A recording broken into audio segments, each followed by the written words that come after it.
আমি আকাশ চৌধুরী, আব্বু আম্মুর আদরের একমাত্র ছেলে। পড়ালেখা শেষ করে আব্বুর অবর্তমানে অফিস সামলাতে হচ্ছে। অফিসে বসে আছি, একটু পর মেঘ, অফিসের কর্মকর্তা, এসে আমাকে বলে উঠল, may I come in sir?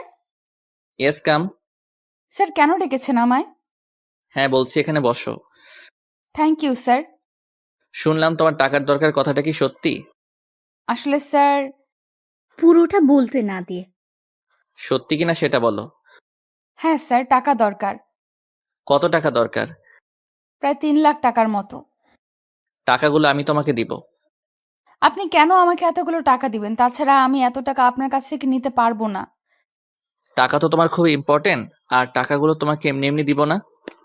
Hmm, important, কিন্তু আমি আপনার কাছ থেকে টাকাগুলো নিতে পারবো না। টাকাগুলো আমি তোমাকে এমনি এমনি দিব না। তাহলে কেন দিবেন টাকাগুলো? আমার একটা কাজ করে দিতে হবে তোমাকে। কি এমন কাজ যার জন্য আপনি আমাকে এতগুলো টাকা দিবেন? সেটা কিছুক্ষণ পরে বলবো। এখন বলো, টাকাগুলো তুমি নিবে কি না? স্যার, টাকা আমার দরকার, কিন্তু সেটা আমি এমনি এমনি নিতে পারবো না। কি কাজ আর সেটা কতটা ইম্পর্ট্যান্ট আগে আমাকে জানতে হবে, না হয় টাকা আমি নিতে পারবো না। তাহলে তোমার মাকে বাঁচাবে কিভাবে যদি টাকা জোগাড় না হয়? আপনি কিভাবে জানেন আমার মায়ের ব্যাপারে? সেটা তোমার দেখার বিষয় না। এখন ভেবে দেখো তুমি কি করবে। কি কাজ করতে হবে বলুন? একটা এগ্রিমেন্ট পেপারে সাইন করতে হবে। কিসের এগ্রিমেন্ট? বিয়ের। মানে? মানে হলো একটা বিয়ের এগ্রিমেন্ট পেপারে সাইন করবে তুমি, তাহলে আমি তোমাকে টাকাগুলো দিব। আর হ্যাঁ, এগ্রিমেন্ট হবে 1 বছরের জন্য। 1 বছর পর তুমি তোমার পথ দেখবে আর আমি আমার পথ। এই কথা শুনে মেঘ বলে উঠল, সরি স্যার, আমার পক্ষে এটা করা সম্ভব নয়। ভেবে দেখো, সময় মাত্র 24 ঘন্টা। এরপর মেঘ কোনো কিছু না বলেই নিজের ডেস্কে চলে গেল আর গিয়ে বসে বসে ভাবতে থাকে। ডাক্তার বলেছে যেইভাবেই হোক টাকাগুলো জোগাড় করতে, নয়তো তাদের আর কিছুই করার থাকবে না। যেইভাবেই হোক মাকে বাঁচাতেই হবে। প্রয়োজনে নিজের জীবনের বিনিময়ে হলেও মায়ের ট্রিটমেন্ট আমাকে করতেই হবে। কিন্তু স্যার, আমার মায়ের খোঁজ পেলেন কিভাবে? আর এগ্রিমেন্ট পেপারই বা কেন? বিয়ে যদি করতে না চায়, তাহলে বিয়ের নাটক কেন? আসল রহস্য কি আমাকে জানতেই হবে।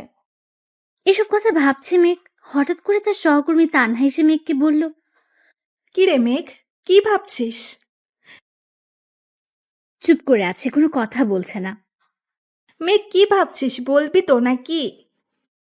তানহা, তুই কি বলবি বল। বলবি তো তুই? মানে, কি বলবো আমি? তোকে স্যারের সাথে কথা বলতে দেখলাম, কিছু হয়েছে নাকি? না, তেমন কিছু না তানহা, তুই তো জানিস এই দুনিয়ায় মা ছাড়া আর কেউ নেই আমার।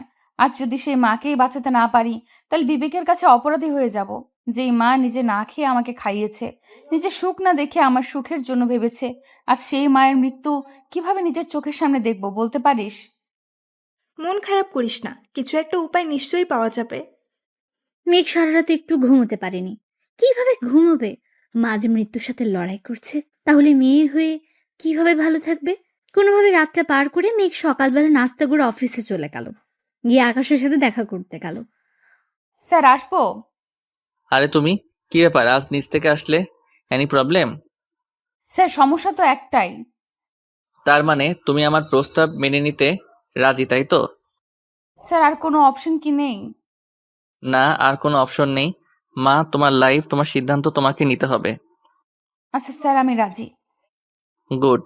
আমি জানতাম তুমি এই প্রস্তাব ফেলতে পারবে না। স্যার, টাকাগুলো আজই দরকার। টাকা আজই দিব, আর বিয়েটাও আজই হবে।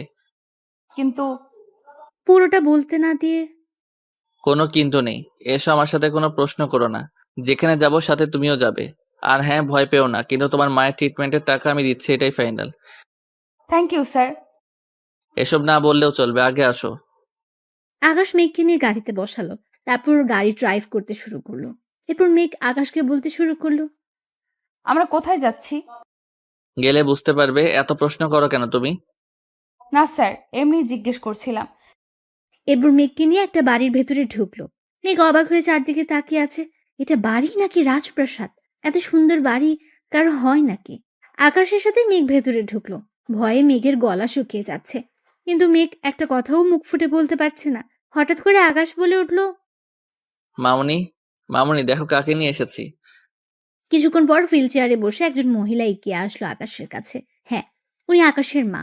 একটা অ্যাক্সিডেন্টের পর থেকে উনি প্যারালাইজড হয়ে যান। সেই থেকে হাঁটাচলা করতে পারেন না তিনি। তিনি এসে আকাশকে বলল, এই তো আমি। কি হয়েছে? এত চিৎকার করে ডাকছিস কেন? কাকে নিয়ে এসেছি দেখো। বাহ, খুব সুন্দর তো। এই কি সেই মেয়ে যাকে তুই... পুরোটা বলতে না দিয়ে, মামুনি, মামুনি শোনো, আজকে ওর সাথে আমার বিয়ে, তুমি সবকিছু আয়োজন করো। আমি একটু আসছি, ওকে নিয়ে শপিং করতে যাব। এতদিন একটা কাজের মতো কাজ করতে যাচ্ছিস। ঠিক আছে, আমি তোর উকিল আঙ্কেলকে ফোন করে আসতে বলি, সব কাগজপত্র রেডি করে রাখি। তোরা শপিং করে আয়। আচ্ছা ঠিক আছে মামুনি। এইদিকে একটু আসবে মা? মহিলার মুখে মা ডাক শুনে মেঘের বুকে কেমন যেন মোচড় দিয়ে উঠল। মেঘ ওনার কাছে গিয়ে পায়ের কাছে বসে হাতে হাত রাখলো। আর আকাশের মা বলে উঠল, আজ থেকে আমার এই বাদর ছেলের সব দায়িত্ব কিন্তু তোমার। ওকে দেখে রাখবে কেমন? আমার ছেলের পছন্দ যে এত সুন্দর তা আগে জানা ছিল না। মেঘ অবাক হয়ে তাকিয়ে আছে ওনার দিকে। কি বললো এটা উনি? মেঘের মাথায় যেন আকাশ ভেঙে পড়লো। মেঘ ঘাড় ঘুরিয়ে আকাশের দিকে তাকালো। আকাশ ওরা এমন করে তাকানো দেখে বলল, এইভাবে তাকিয়ে না থেকে তাড়াতাড়ি আসো, শপিং করতে হবে। মেঘ রীতিমতো ভয় পেয়ে গেল আকাশের এরকম কথায়। কি আজব লোক রে বাবা, নিজের স্বার্থ রক্ষা করার জন্য আমাকে বিয়ে করতে চাইছে, নাকি ওনার এই বিয়ের পেছনে কোনো রহস্য লুকিয়ে আছে? জানি না কি চান উনি। ওনার মতিগতি বোঝার ক্ষমতা আল্লাহ আমাকে দেয়নি মনে হয়। যাই হোক, এত ভেবে লাভ নেই। এখন মাকে বাঁচানোর জন্য একটাই উপায়, যেইভাবেই হোক মাকে আমার চাই চাই। দুজন টুকটাক কিছু শপিং করে বাসায় চলে আসলো। বাসায় এসে আকাশ মেঘকে একটা শাড়ি পরে রেডি হতে বলল। একটু পর কাজে আসবে। তারপর থেকে মেঘ আগামী 1 বছর চুক্তির উপর দাঁড়িয়ে থাকবে। একটা সম্পর্ক কি চুক্তি দিয়ে শুরু হয়? মেঘ এসব কথা ভাবছে। হঠাৎ করে আকাশ বলল, এই যে হ্যালো, তাড়াতাড়ি রেডি হও, কাজই চলে আসবে। স্যার, আমার মা... তোমার মায়ের অপারেশন আজকে হবে, তুমি সেখানে যাবে, কিন্তু আগে আমাদের বিয়েটা হোক তারপর। অপারেশনের টাকা? ওটা অলরেডি জমা হয়ে গেছে, আর ডাক্তারের সাথে আমার কথাও হয়েছে। ও। তুমি রেডি হয়ে আসো, আমি নিচে অপেক্ষা করছি। হুম। ও হ্যাঁ, একটা কাজ বাকি। এ কথা বলে আকাশ আলমারি থেকে একটা কাগজ বের করে মেঘের হাতে দিল। মেঘ কাগজটা হাতে নিয়ে বলে উঠল, এটা কি স্যার? এটা এগ্রিমেন্ট পেপার। মেঘ হাতে নিয়ে পড়তে শুরু করলো। আকাশ মেঘকে থামিয়ে দিয়ে বলল, এখন এটা পরে সময় নষ্ট না করে তাড়াতাড়ি সাইন করো। এক্ষুনি সাইন করতে হবে? হ্যাঁ, এক্ষুনি সাইন করতে হবে। মেঘ ভয়ে ভয়ে হাতে কলম তুলে নিল আর ভাবতে শুরু করলো, হে আল্লাহ, বাঁচার কি কোনো উপায় নেই? শেষ পর্যন্ত একটা এগ্রিমেন্ট পেপারে সাইন করে বেঁচে থাকার লড়াই করতে হবে। কিন্তু যদি তামিম এটা জানে, তাহলে কিভাবে, কি জবাব দিব? অবশ্য ওর আর এখন আমার লাইফ নিয়ে কোনো মাথা ব্যথা নেই। যদি থাকতো তাহলে এইভাবে... পুরোটা বলার আগে আকাশ বলে উঠল, এত ভেবে লাভ নেই, যা হবে অবশ্যই ভালো হবে। তোমার মাকে তো ফিরে পাবে, তাই না? মেঘ ভাবতে লাগলো, একটা স্বাক্ষরের মাধ্যমে আমি আমার সব কিছু হারাতে যাচ্ছি। তবে যাই হোক, এর কারণে তো আমার মাকে ফিরে পাবো, এটাই আমার কাছে অনেক। অবশেষে মাকে বাঁচাতে গিয়ে আজ নিজের জীবনকে চুক্তির ভেতরে নিয়ে নিলাম। হুট করে মেঘ এগ্রিমেন্ট পেপারে সাইন করে কাগজটা আকাশের হাতে দিল। আকাশ সেটার দিকে তাকে একটা মুচকি হাসি দিল। তারপর আকাশ এগ্রিমেন্ট পেপার আলমারিতে রেখে মেঘকে নিচে আসতে বলে নিজের রুম থেকে বের হয়ে নিচে চলে গেল। মেঘ খুব জোরে কান্না করতে লাগলো। আজ সব শেষ হয়ে গেল। অবশেষে বিয়েটা সম্পূর্ণ হলো। বিয়ে শেষ করে কাজে চলে গেলেন। মেঘ আকাশকে বলতে শুরু করলো, স্যার, এবার তো আমি মায়ের কাছে যেতে পারি? চলো। এই পোশাকে? এটাই পড়ে যাবে। তোমার মায়ের কাছ থেকে আশীর্বাদ নিতে হবে না? ওনার তো দেখা দরকার ওনার মেয়েকে বউ সাজে কেমন লাগে, তাও আবার চুক্তির বউ। এমন সময় আকাশের মা বলল, কি রে, কি এমন বলছিস ওকে? মামুনি, মেয়ে ওর মায়ের সাথে দেখা করতে চায়। ঠিক আছে, তুই ওকে নিয়ে যা। আর হ্যাঁ, পৌঁছে আমাকে একটা কল করিস। আমি চিন্তায় থাকবো। আর তাড়াতাড়ি বাসায় ফিরে আসিস, কেমন? মামুনি, তুমি চিন্তা করিও না, আমরা দ্রুত ফিরে আসবো। মিলি, এই মিলি, কোথায় তুই? জি ভাইজান, বলেন। মামুনির খেয়াল রাখিস, আমি একটু বাহিরে যাব। জি ভাইজান, রাখবো। আপনি কোনো টেনশন করবেন না। গুড। মেঘ চলো, আমাদের বের হতে হবে। আসছি মা। তাড়াতাড়ি আসিস মা। আচ্ছা ঠিক আছে মা। এরপর দুজনে হসপিটালে চলে গেল। হসপিটালে গিয়ে মেঘ ডাক্তারকে জিজ্ঞেস করলো, ডাক্তার, আমার মা কোথায়? এখন মায়ের কি অবস্থা, কেমন আছে? যদিও অপারেশন সাকসেসফুল, কিন্তু ওনার অবস্থা খুব একটা ভালো না। মনে হয় ওনাকে বেশি দিন বাঁচিয়ে রাখা সম্ভব হবে। মানে কি ডাক্তার? দেখো মেঘ, জীবন মরণ সবই আল্লাহর হাতে। উনি চাইলে মানুষকে বাঁচাতে পারেন, আবার মারতেও পারেন। আপনার মা আর বেশি দিন বাঁচবেন না। আপনি কি পাগল হয়ে গেছেন ডাক্তার? এটা কখনোই হতে পারে না। আমার মা আমাকে ছেড়ে যেতে পারে না, আমি আমার মায়ের কাছে যাব। এই কথাটা বলেই মেঘ এক দৌড়ে মায়ের ক্যাবিনে গিয়ে মায়ের পাশে বসে কান্না শুরু করলো। এদিকে আকাশ ডাক্তারের সাথে কথা বলছে। ডাক্তার, ওনাকে কবে রিলিজ করবেন? 2 দিন পর ওনাকে রিলিজ করে দিব। আর একটা কথা, জি ডাক্তার, বলুন। প্লিজ ওনার একটু খেয়াল রাখবেন। ওনার হাতে বড় জোর 4 থেকে 5 মাস সময় আছে। ওনাকে একটু দেখে রাখবেন। Okay doctor, I will try my best. Thank you Akash. আচ্ছা, তাহলে আমি এখন আসছি। ওকে, আসুন।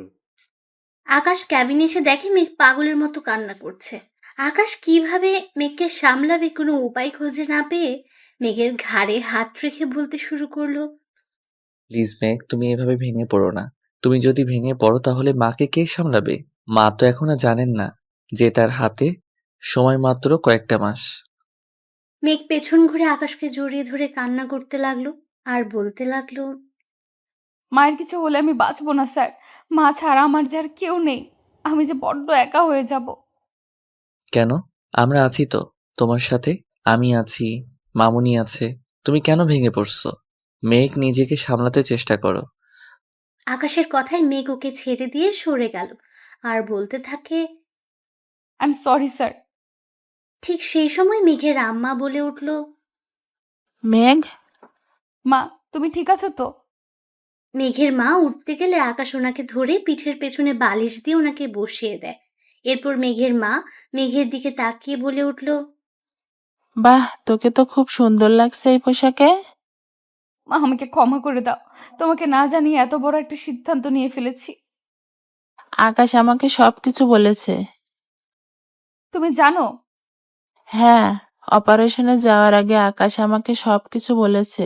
আমি নিজে ওকে অনুমতি দিয়েছি তোকে বিয়ে করার জন্য। মেঘের মনে ভয় ঢুকে গেল। কি বলে? মাকে বিয়ের জন্য রাজি করালো? তাও আবার একটা এগ্রিমেন্ট পেপারে সাইন করা বিয়ে। মা কি এটা জানে? মা এটা জানলে তো সর্বনাশ হয়ে যাবে। মেঘ আকাশের দিকে একবার তাকিয়ে ওর মাকে জড়িয়ে ধরল। আর তখন তার মা বলতে লাগলো, তুই খুব সুখী হবি মা। আমি তোর জন্য রোজ আল্লাহর কাছে কান্নাকাটি করে এমন একজনকে চেয়েছি যে তোকে অনেক ভালো রাখবে। মা, আকাশ খুব ভালো ছেলে, ও তোকে অনেক ভালো রাখবে। মা, এখন এসব কথা ছাড়ো তো। এখন তোমার কাছে কেমন লাগছে সেটা বলো। আমি একদম ঠিক আছি। মা, এখন একটু রেস্ট নেন, নয়তো শরীর আরো অসুস্থ হয়ে যাবে। আচ্ছা ঠিক আছে। মেঘ, চলো আমরা বাসায় যাই, মামুনি অপেক্ষা করতেছে। স্যার, আমি এখানেই থাকি। মাকে ছেড়ে আমার যেতে ইচ্ছে করছে না। কিন্তু মা, আজ তো তোদের বিয়ের প্রথম। প্লিজ মা, আমি এখন কোথাও যাচ্ছি না, এটাই ফাইনাল। মেঘ বাচ্চাদের মতো মাকে জড়িয়ে ধরে রাখে। এরপর মেঘের মা বলে উঠল, পাগল মেয়ে। মেঘ কান্না করেই যাচ্ছে। মা, মেঘ না গেলে আমি না হয় চলে যাই। না বাবা, মেঘ যাবে। আজ মাত্র ওর বিয়ে হলো। আজ তোর বরের বাড়ি থাকার কথা। তাছাড়া আমি এখন ভালো আছি। তোমরা সকালে এসো। রাতে তো দুজনে এখানে থাকতে পারবে না। এটা হসপিটাল। এখানে কি এত লোকজন অ্যালাউ করবে? কিন্তু মা, আমি তোমাকে ছাড়া। পুরোটা বলতে না দিয়ে, রাতটাই তো, সকালে আসিস। অনেক সময় মিলে আড্ডা দেব মা মেয়ে মিলে। এবার যাও মা, তোমার সংসার সাজানোর প্ল্যান করো। মা, কাঁদে না মা, আজকে যে সুখের দিন, এই দিনে কাঁদতে নেই। মা, আমি যাব না। মায়ের কথা শুনতে হয়। আর তোর শাশুড়ি মা অপেক্ষা করছে তোদের জন্য। তাতে কি হয়েছে? আকাশ, ওকে নিয়ে যাও তো বাবা। মা, তুমি এমন করছো কেন? পাগলি মেয়ে, নিজের বরের বাড়িতে যাবি না এখানে থাকবি? সেটা হয় নাকি? মা, মেয়ে খুব জেদি, ও আমার একটা কথা শুনে না। ওকে বকা দিন তো একটু। মেঘ, কি শুরু করলি তুই? যাবি না ওর সাথে? যাচ্ছি তো। নিজের মেয়ের থেকে নিজের মেয়ের জামাইয়ের প্রায়োরিটি দিচ্ছ? তুমি খুব পচা। মেঘ এই কথা বলে রাগ দেখে বের হয়ে চলে গেল। এদিকে মা আমাকে বলতে শুরু করলো, বাবা, তোমার কাছে আমার একটা অনুরোধ। ছি মা, অনুরোধ কেন বলছেন? বলেন না কি বলবেন। আমি জানি আমার হাতে খুব বেশি সময় নেই। আমি যখন থাকবো না, তুমি তাকে দেখে রেখো বাবা। আমি চলে গেলে ও একা হয়ে যাবে। এটা একটা সন্তানের কাছে মায়ের অনুরোধ বাবা। মা, আমি আগে আপনাকে সবকিছু বলেছি। আপনি ভাববেন না দায়িত্ব যখন নিয়েছি, তাকে ভালো রাখার দায়িত্ব আমার। আজ হোক কাল হোক মেঘ আমার হবেই। হ্যাঁ, মেঘ আগে একজনকে ভালোবাসতো। হয়তো সে থাকলে মেঘ আজকে আমার হতো না। মা, আমি আপনাকে ওয়াদা করছি, আজ থেকে মেঘকে ভালো রাখার দায়িত্ব আমার। এক ফোঁটা কষ্ট মেঘকে স্পর্শ করবে না। মা, আপনি শুধু আমাদেরকে দোয়া করবেন, আমি যেন আমার সবটা দিয়ে মেঘকে ভালো রাখতে পারি। আমি দোয়া করি একদিন তোমার ভালোবাসা জয় হবেই। চিন্তা করবেন না, বিয়ে যেহেতু হয়ে গেছে তখনও চাইলেও এই পবিত্র বন্ধন থেকে বের হতে পারবে না। আমি ওকে মুক্তি দিব না, সারা জীবন আমার কাছেই রেখে দিব। আচ্ছা মা, আসি। মেঘ গাড়িতে একা। আচ্ছা ঠিক আছে বাবা, যাও। তারপর আকাশ গিয়ে গাড়িতে উঠলো। তারপর গাড়ি স্টার্ট করলো। মেঘ চুপচাপ বসে আছে, কেউ কোনো কথা বলছে না। ভাগ্যিস মেঘ তখন ক্যাবিনে ছিল না, নয়তো সব শুনে ফেলতো। মেয়েটা এমনিতে অনেক কষ্ট পাচ্ছে, আর ওকে কষ্ট দেওয়া যাবে না। এসব ভাবতে ভাবতে বাসার কাছে চলে আসলো গাড়ি। গাড়ি থেকে নেমে দুজন ভেতরে চলে গেল। ঘরে গিয়ে আকাশ মেঘকে আলমারি থেকে কিছু শাড়ি নামিয়ে দিয়ে বলল ফ্রেশ হয়ে আসার জন্য। এরপর মেঘ ফ্রেশ হয়ে শাড়ি চেঞ্জ করে রান্নাঘরে গেল। তারপর রাতের খাবার শেষ করে রুমে গিয়ে শুয়ে পড়ল মেঘ। আকাশ রুমে ঢুকে মেঘকে ঘুমিয়ে থাকতে দেখে কিছু না বলেই ব্যালকনিতে গিয়ে দাঁড়ালো আর ভাবতে থাকে আজকের দিনটার কথা। মেঘকে কতটা কষ্ট দিল একটা চুক্তির কাগজ দিয়ে। মেঘ নিজেও জানে না তার সাথে কি হচ্ছে। আকাশ নিজেকে বারবার বকা দিচ্ছে। ওকে সত্যিটা বলতে পারতো, কিন্তু যদি মেঘ দূরে সরে যায়, সেই ভয়ে একটা চুক্তি করে নিল যেন মেঘ আকাশকে ছেড়ে না যেতে পারে। কিন্তু আকাশ কি পারবে এই 1 বছরের চুক্তির মধ্যেই মেঘের মন জয় করে নিতে? পারবে মেঘের ভালোবাসার মানুষ হয়ে উঠতে? নাকি মেঘ আকাশকে ভুল বুঝে 1 বছর পর দূরে সরিয়ে দেবে? শেষটা জানতে অবশ্যই লাইক কমেন্ট করে সাথে থাকুন। এরপর আকাশ তার ডায়েরিটা হাতে নিয়ে লিখতে শুরু করলো। আকাশের একটাই অভ্যেস, এই পর্যন্ত যা যা ঘটেছে সবকিছু এই ডায়েরিতে লিপিবদ্ধ করে রাখা। সেটা যত সুখ কিংবা যত দুঃখের হোক না কেন, সবকিছু এই ডায়েরিতে লিখে রেখেছে। লিখতে লিখতে আকাশ চেয়ারে ঘুমিয়ে পড়েছে। মাঝরাতে মেঘের ঘুম ভেঙে যায়। রুমের লাইটটা অন করে দেখে মেঘ অনেকটা অবাক হয়। এত রাতে লোকটা লাইট জ্বালিয়ে রাখলো কেন? চারদিকে তাকিয়ে পরে দেখতে পায় আকাশ চেয়ারে ঘুমিয়ে আছে। মেঘ উঠে আকাশের কাছে যায়। তারপর হাতের নিচে একটা ডায়েরি দেখতে পায়। মেঘ সেটা ধরবে কি ধরবে না এইসব ভাবতে ভাবতে ডায়েরিটা হাতে নিয়েও আবার টেবিলে রেখে দিল। কারণ মেঘ জানে কারো পার্সোনাল জিনিস অনুমতি ছাড়া হাত দেওয়াটা চরম অন্যায়। মেঘ সে অন্যায় কিছুতেই করবে না। মেঘ ঘড়ির দিকে তাকিয়ে দেখে রাত প্রায় শেষের দিকে। তাই মেঘ ওয়াশরুমে গিয়ে গোসল করে অজু করে আসলো। অজু করে এসে তাহাজ্জুদের নামাজ আদায় করে নিল। তারপর কোরআন তেলাওয়াত করে ফজরের আজান দিলে নামাজ আদায় করে নিল। একটু পর চারদিকে আলোয় চিকচিক করবে, তাই দেরি না করে মেঘ রান্নাঘরের দিকে পা বাড়ালো। ঠিক তখনই ওর শাশুড়ি মায়ের রুম থেকে আওয়াজ শোনা যাচ্ছিল। ওনার ফোপানির কণ্ঠ শুনে মেঘের বুঝতে বাকি রইল না যে উনি কান্না করছেন। কিন্তু এত সকালে কেন কান্না করছে সেটা জানার জন্য মেঘের বড্ড কৌতূহল হলো। তাই মেঘ দরজার কাছে কান পেতে শুনতে লাগলো। এমন কিছু কথা শুনে মেঘ স্তব্ধ হয়ে সেখানে দাঁড়িয়ে থাকে। কিছুক্ষণ পরে নিজেকে সামলে নিয়ে রান্নাঘরের দিকে পা বাড়ালো। সকালে সব নাস্তা মেঘ নিজের হাতে রেডি করলো। তারপর আকাশের মায়ের রুমের কাছে গিয়ে দরজায় নখ দিয়ে বলতে লাগলো, মা, দরজাটা খুলবেন? দাঁড়াও মা, আসছি। উনি হুইল চেয়ার ঠেলে দরজা খুলে দিলেন। মেঘকে দেখে উনি একেবারে অবাক হয়ে গেলেন। ঘরের লক্ষ্মী, হাতে চায়ের কাপ, চুলে খোপা, শাড়ির আঁচল কোমরে গোজা। এরপর মেঘ বলে উঠল, মা, আপনার চা। এত সকালে তুমি রান্নাঘরে গেলে কেন মা? মিলি কোথায়? মিল্লি অন্য কাজ করছে, তাই আমি রান্নাটা করে নিলাম। ইস, প্রথম দিনে রান্নাঘরে কেন গেলে মা? মিলি করে দিত। মা এতদিন সব কাজ মিলি করেছে, আজ থেকে আমি করব। আপনি কিন্তু আপত্তি করতে পারবেন না, আর আপত্তি করলেও আমি শুনবো না। আমি কিন্তু খুব বেয়াদব টাইপের মেয়ে, কথা না শোনার অভ্যাস আছে আমার। তোমার সাথে কথাই পারবো না মা। এখন দরজার সামনে দাঁড়িয়ে না থেকে ভিতরে আসো। চাটা নিন, আর কি খাবেন সেটা বলুন, আমি রান্না করে নিয়ে আসছি। কিচ্ছু লাগবে না মা। এতদিনে আমার ঘরে একটা লক্ষ্মী এসেছে। বাদর ছেলেটা এবার একটু হলেও ভালো থাকবে। কেন মা, উনি কি আগে ভালো থাকতেন না? না মা, ঠিক তা নয়। তুমি ওর স্ত্রী, ওর সব কথা জানার অধিকার তোমার আছে। তবে সেটা আজকে না, অন্যদিন তোমাকে বলবো। মা, আপনি কি কিছু লুকাচ্ছেন আমার কাছ থেকে? তোমার কাছ থেকে কোনো কিছু লুকানোর অধিকার আমার নেই মা। এখানে আসো, বসো। তাহলে এইভাবে বলছেন কেন মা? বলুন না মা, কি হয়েছে, আমি কি জানতে পারি না? জানবে, তবে সেটা আকাশের কাছ থেকে। আমি যদি কিছু বলি তাহলে আকাশ কষ্ট পাবে। আমি চাই তুমি কথাগুলো আকাশের কাছ থেকেই জানো। আর ওর ভিতরে একটা গিল্টি ফিলিংস আছে, যেটা তোমায় দূর করতে হবে। বারবার নিজেকে দোষী ভাবছে, কিন্তু আমি তো মা। আমি জানি আমার ছেলেটার কোনো অন্যায় নেই। ও অন্যায় করতে পারে না। আমি কিভাবে জানবো মা? বোকা মেয়ে তুমি, ওর বিবাহিত স্ত্রী।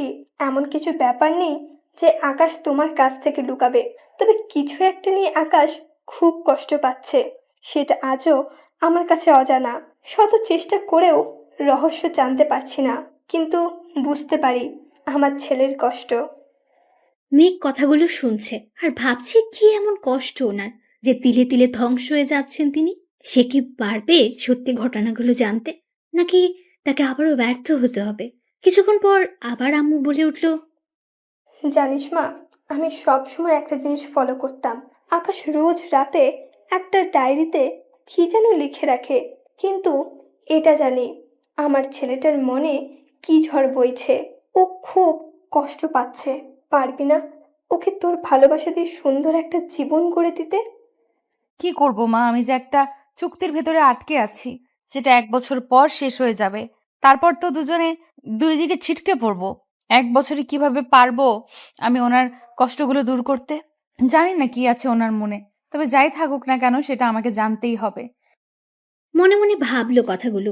এরপর আম্মু বলে উঠল, কি রে মা, রাখবি না আমার এই অনুরোধ? ছি ছি মা, আপনি এভাবে বলবেন না। আমি অবশ্যই চেষ্টা করব ওনার কষ্টগুলো দূর করার। যা, গিয়ে দেখ আকাশের কি লাগে। আমি একটু রান্নাঘরে গিয়ে দেখছি মিলি কি করে। মা, আপনি বিশ্রাম নিন, তাছাড়া আমি তো আছি। আমি থাকতে আপনি রান্নাঘরে যাবেন, সেটা কি হয় বলুন তো? ঠিক আছে, রান্নাঘরে যাব না। আমাকে একটু সোফার কাছে নিয়ে চল মা, একটু বসবো। ঠিক আছে, আসুন। এরপর মেঘ হুইল চেয়ার ঠেলে ওনাকে নিয়ে সোফায় বসিয়ে দিল। এরপর নিজের রুমে গিয়ে দেখলো আকাশ চেয়ারে নেই। ওয়াশরুম থেকে টেপের আওয়াজ আসছে, তার মানে উনি ওয়াশরুমে। মেঘ অগোছালো রুমটা ঠিকঠাক করে নিচে চলে গেল। তারপর সব নাস্তা রেডি করে সবাইকে খাবার দিল। সকালে নাস্তা শেষ করে আকাশ রেডি হয়ে অফিসে যাবে বলল। ঠিক সে সময় মেঘ রুমে ঢুকতে ঢুকতে বলল, এই কি, আপনি রেডি? অনেক দেরি হয়ে গেল তাই না? ইস, কখন অফিসে যাব? কোথায় যাবে? কেন অফিসে যাব? আজকে না একটা মিটিং আছে অফিসে। তো কি হয়েছে? কি হয়েছে মানে? অফিসে যাব, রেডি হতে হবে না? তুমি কোথাও যাচ্ছ না। মানে কি? মানে খুব সহজ, তুমি অফিসে যাচ্ছ না, আমি একাই যাচ্ছি। কিন্তু কেন? তোমার পোস্টে আজ থেকে অন্য একজন জয়েন করবে। মানে কি, আমার জব? নেই? হোয়াট? কি হলোটা কি তোমার? মেঘ এবার কান্না জড়িত কণ্ঠে বলতে লাগলো, এখন আমি কি করব? মায়ের ট্রিটমেন্টের এত টাকা কোথায় পাবো? কিভাবে মায়ের ওষুধের টাকা জোগাড় করব? কিভাবে মাকে বাসায় নিয়ে যাব? তাছাড়া বাড়িওয়ালার অনেক দেনা বাকি। এখন কি করব আমি? সবটা কিভাবে ম্যানেজ করব? মেঘ, কি হয়েছে? কি কান্না করছো কেন? আমার চাকরিটা কেন কেড়ে নিলেন জানতে পারি? তোমার চাকরির কি দরকার? ঘরের বউ হয়ে অফিসে কাজ করবে, এটা আমার কাছে বড্ড বেমানান, তাই না? ও, ভালো ঘরের বউ হয়ে মায়ের দায়িত্ব থেকে বঞ্চিত হলাম? মানে কি বলছো? কিছু না, আপনি যান, আপনার দেরি হয়ে যাচ্ছে। তাছাড়া আজ তো জরুরি মিটিং আছে। মিটিং ক্যান্সেল করে দিয়েছি। কেন? অন্য একটা কাজ আছে। ও, তাহলে তাড়াতাড়ি যান, দেরি হয়ে যাবে আবার। তুমি রেডি হও, একসাথে বের হবো দুজনে। কেন? আর আমি কোথাও যাব না। এত প্রশ্ন করার অধিকার আমি তোমাকে দেইনি। তুমি আমার স্ত্রী, তাই আমি যা বলবো তাই তোমাকে করতে হবে। যাও, গিয়ে রেডি হয়ে আসো। আমি তো ভুলেই গেছিলাম আমি আপনার চুক্তির বউ, সুতরাং আপনি যা বলবেন তাই করতে হবে আমাকে। সেই অধিকার থেকে একটা কথা জানতে চাইবো, বলবেন? কি জানতে চাও বলো। আপনি তো একজনকে ভালোবাসেন, তাহলে আমাকে বিয়ে করলেন কেন? তাও আবার একটা এগ্রিমেন্ট পেপারে সই করিয়ে। আমি কি খুব বড় ক্ষতি করেছি আপনার, যার জন্য এত বড় শাস্তি দিলেন আমায়? আকাশ চুপ করে অবাক দৃষ্টি নিয়ে এক নজরে মেঘের দিকে তাকিয়ে রইল। এক মুহূর্তের জন্য আকাশের চোখের পলক পড়েনি। মেঘের কণ্ঠগুলো এতটাই মায়াবী যা প্রকাশ করা অসম্ভব। মেঘ আবার বলে উঠল, বলতে পারেন আজ অবধি কোন কথাটা শুনিনি আপনার? অফিসের সব কাজ সব সময় ঠিক করে দিয়ে নিজের মাকে নিয়ে যে দুনিয়াটা ছিল, এখন তো সেটাও শেষ হয়ে গেল। কেন করলেন এমনটা আমার সাথে? আমি তোমার সব কথার জবাব দিতে বাধ্য নই। একটা কথা ভালো করে শুনে রাখো। আকাশ আহমেদ আজ অব্দি যা চেয়েছে তার মা বাবা তাকে সেটাই এনে দিয়েছে। আর আজ তার মায়ের চাওয়ার কোনো গুরুত্ব দিবে না, এটা তো হতে পারে না। আমি আমার মামুনিকে সুখী দেখতে চাই। আমার মামুনি আমার সব চাওয়া পূরণ করেছে, তাই আমি আমার মামুনিকে একটু হলেও ফিরিয়ে দিতে চাই। আর হ্যাঁ, আজ থেকে আমি ততটুকু জানার অধিকার দিব, ততটুকু জানবে। একদম বেশি জানার চেষ্টা করবে না। আপনি কেন আমার সাথে এমন করছেন? যেটা জানতে চাইলাম সেটার উত্তর দিন না প্লিজ। কেন আমার জীবনটা নিয়ে খেলছেন? কি অধিকারে?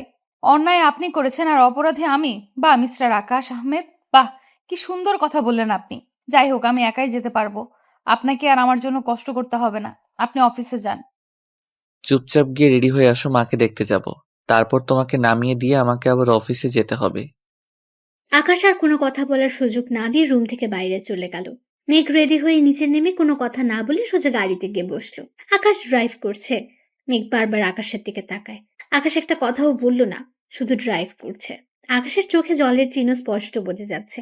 দু চোখে নোনা জল টলমল করছে, যা বুঝতে বাকি রইল না মেঘের। আকাশের এমন অবস্থা দেখে মেঘ ভাবতে থাকে, কি এমন কষ্ট ওনার, যার জন্য উনি এখনো এত কষ্ট পান? আমার সাথে বা এমন এগ্রিমেন্ট কেন করলো? কিভাবে জানবো আমি? কিভাবে বুঝবো আমি সকল সত্য ঘটনা? কি এমন গোপন তথ্য লুকিয়ে আছে যার জন্য আমাকে ওনার চুক্তির বউ হতে হয়েছে? এত কিসের কষ্ট ওনার? সবকিছু জানতে হবে আমাকে, সব জানতে হবে। যেভাবেই হোক মায়ের কথা আমাকে রাখতেই হবে। আমি মাকে কথা দিয়েছি ওনার সব কষ্ট দূর করে ওনার মুখে হাসিটা আবার ফিরিয়ে আনবো। আমাকে যে পারতেই হবে আমাকে। শত হলেও আমি ওনার এগ্রিমেন্ট করা বউ।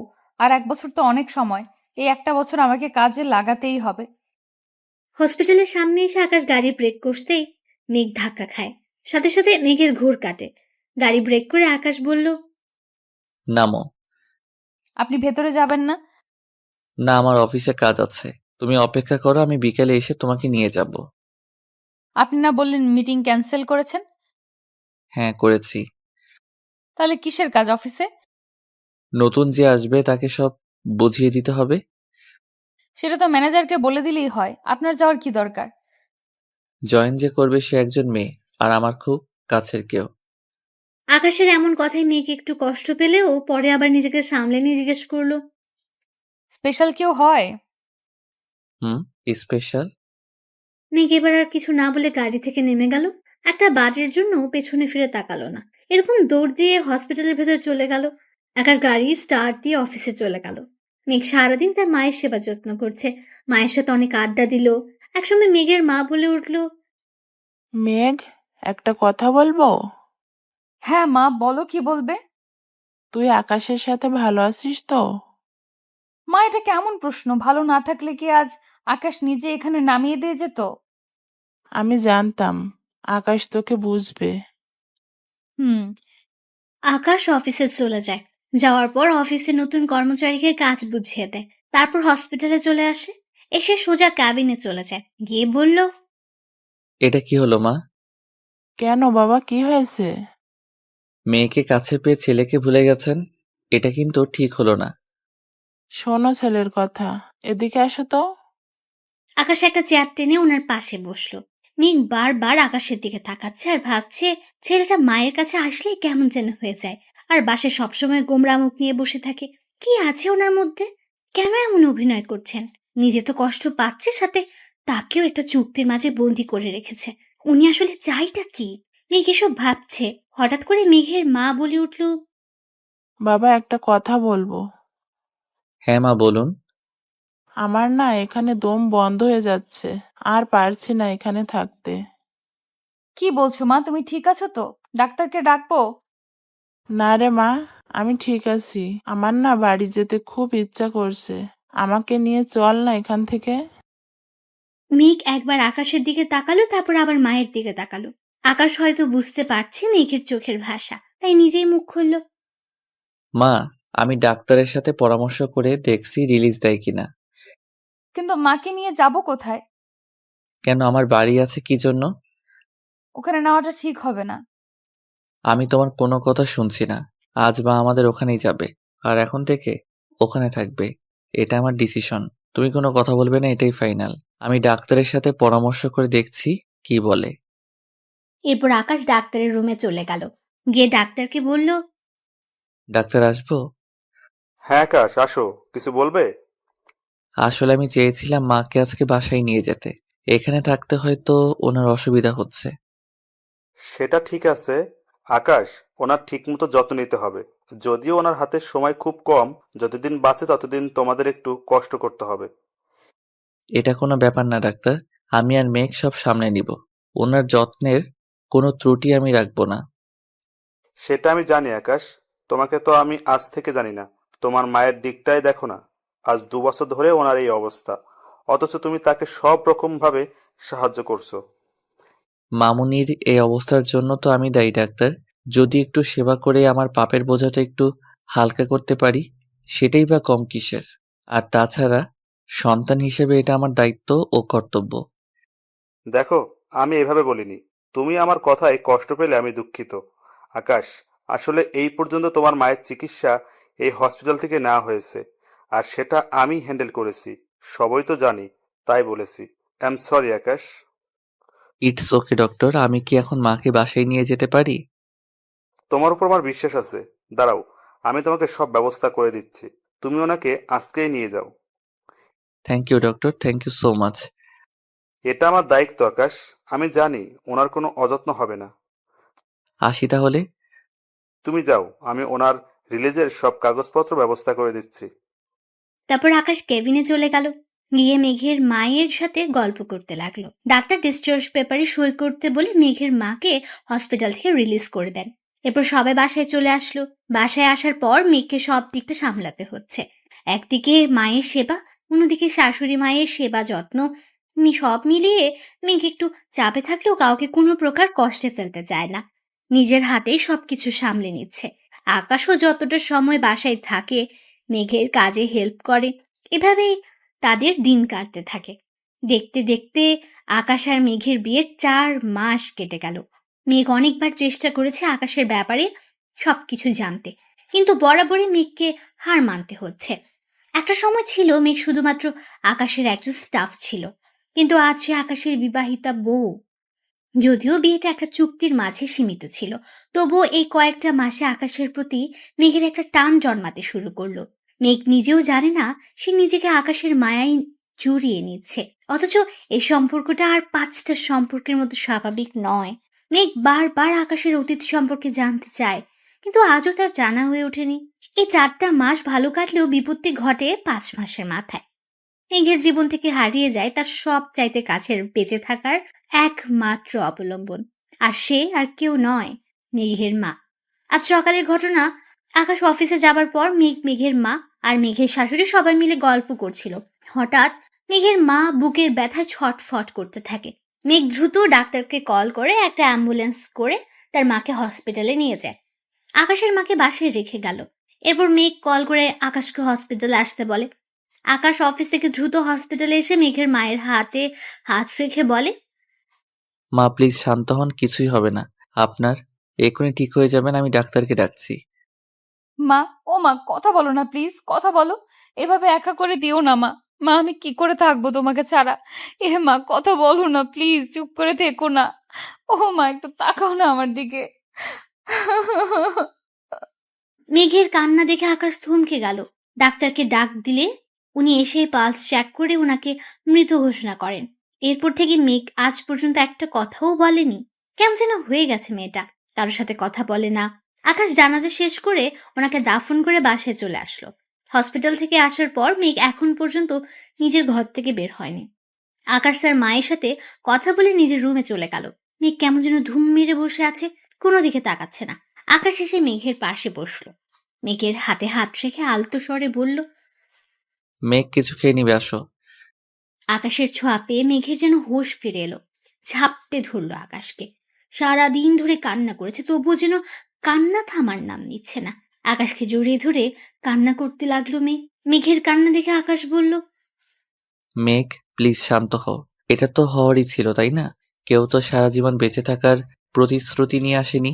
আজ অথবা কাল আমাদেরকেও একসময় চলে যেতে হবে। পৃথিবীতে আমরা কেউ চিরস্থায়ী না। মেঘ কোনো কথা না বলে বারবার কান্না করছে। আকাশ আবার বলতে লাগলো, আমাদের জন্য পরকাল বলেও একটা জীবন আছে।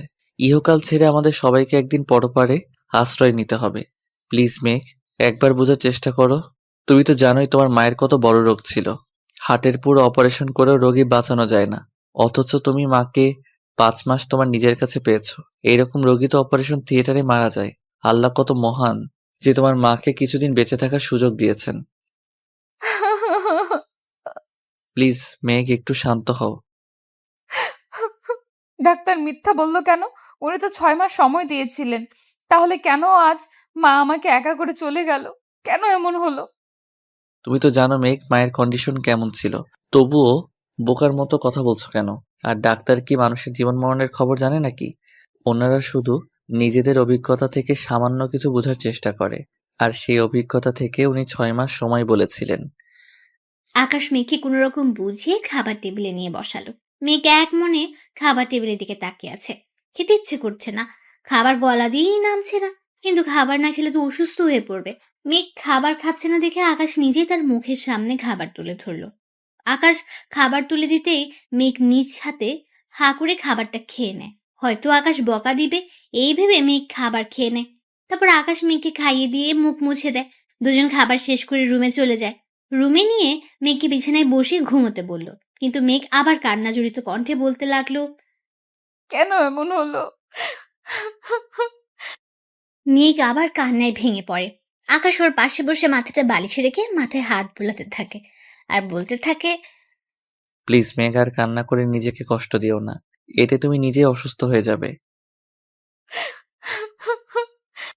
বললাম না ঘুমিয়ে পড়তে, তুমি কেন বুঝো না? মেঘ, তোমার কিছু হলে আমি। মেঘ কথাটা শুনে চোখ বড় বড় করে আকাশের দিকে তাকিয়ে আছে। আকাশ মেঘের অমন তাকানো দেখে বলে উঠল। এইভাবে তাকাবে না, ঘুমাও বলছি। মেঘ সাথে সাথে চোখ বন্ধ করে ফেলল। কিছুক্ষণ পর মেঘ ঘুমের দেশে হারিয়ে গেল। আকাশ উঠে মায়ের রুমে যাবে, ঠিক তখনই টান খেয়ে পড়ে গেল। আকাশ ব্যালেন্স ঠিক করতে না পারায় মেঘের উপর গিয়ে পড়ল। এদিকে মেঘ ঘুমের দেশে হারিয়ে গেছে। মেঘের দিকে অপলক দৃষ্টিতে তাকিয়ে আছে আকাশ। আজ যেন মেঘকে নতুন রূপে দেখছে। আকাশ মেঘের অনেকটা কাছে চলে এলো। মেঘের প্রতিটা শব্দ এসে আকাশের বুকে লাগছে। এক অদ্ভুত ভালো লাগা আকাশকে ছুঁয়ে দিচ্ছে।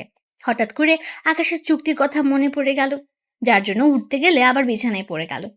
আকাশ ভাবছে মেঘ তো ঘুমিয়ে পড়লো, তাহলে টান লাগলো কোথায়? তখনই ওর চোখ পড়ে নিজের হাতে থাকা ঘড়ির দিকে। আকাশের হাতে থাকা ঘড়ি মেঘের শাড়ির আঁচলের সাথে আটকে গেছে। এই জন্যই আকাশ যখন উঠতে গিয়েছিল শাড়ির টান লেগে পড়ে গেল। ঘড়ি থেকে আঁচলটা সরিয়ে মেঘের থেকে দূরে সরে গেল আর মনে মনে বলল, তোমাকে কষ্ট দিতে চাইনি মেঘ। কি করবো বলো? আমি যে নিরুপায়। যদি আমাদের মাঝে চুক্তিটা না আসতো তাহলে এইভাবে তোমাকে কষ্ট দিতাম না। জানি না তোমাকে সত্যিটা কখনো বলতে পারবো কিনা। শুধু এতটুকু বলতে পারি, এই চুক্তির মাধ্যমে তোমাকে 1 বছরের জন্য হলেও নিজের বউ হিসেবে পেয়েছি। এটাই আমার কাছে অনেক বড় পাওয়া। এই চুক্তিটা না থাকলে তুমি আজ আমার থাকতে না। 1 বছর মেঘ, 1 বছর, কিন্তু এই একটা বছর আমার কাছে অনেক কিছু। কথাগুলো বলার সময় আকাশের দুই চোখ লাল বর্ণ ধারণ করেছে।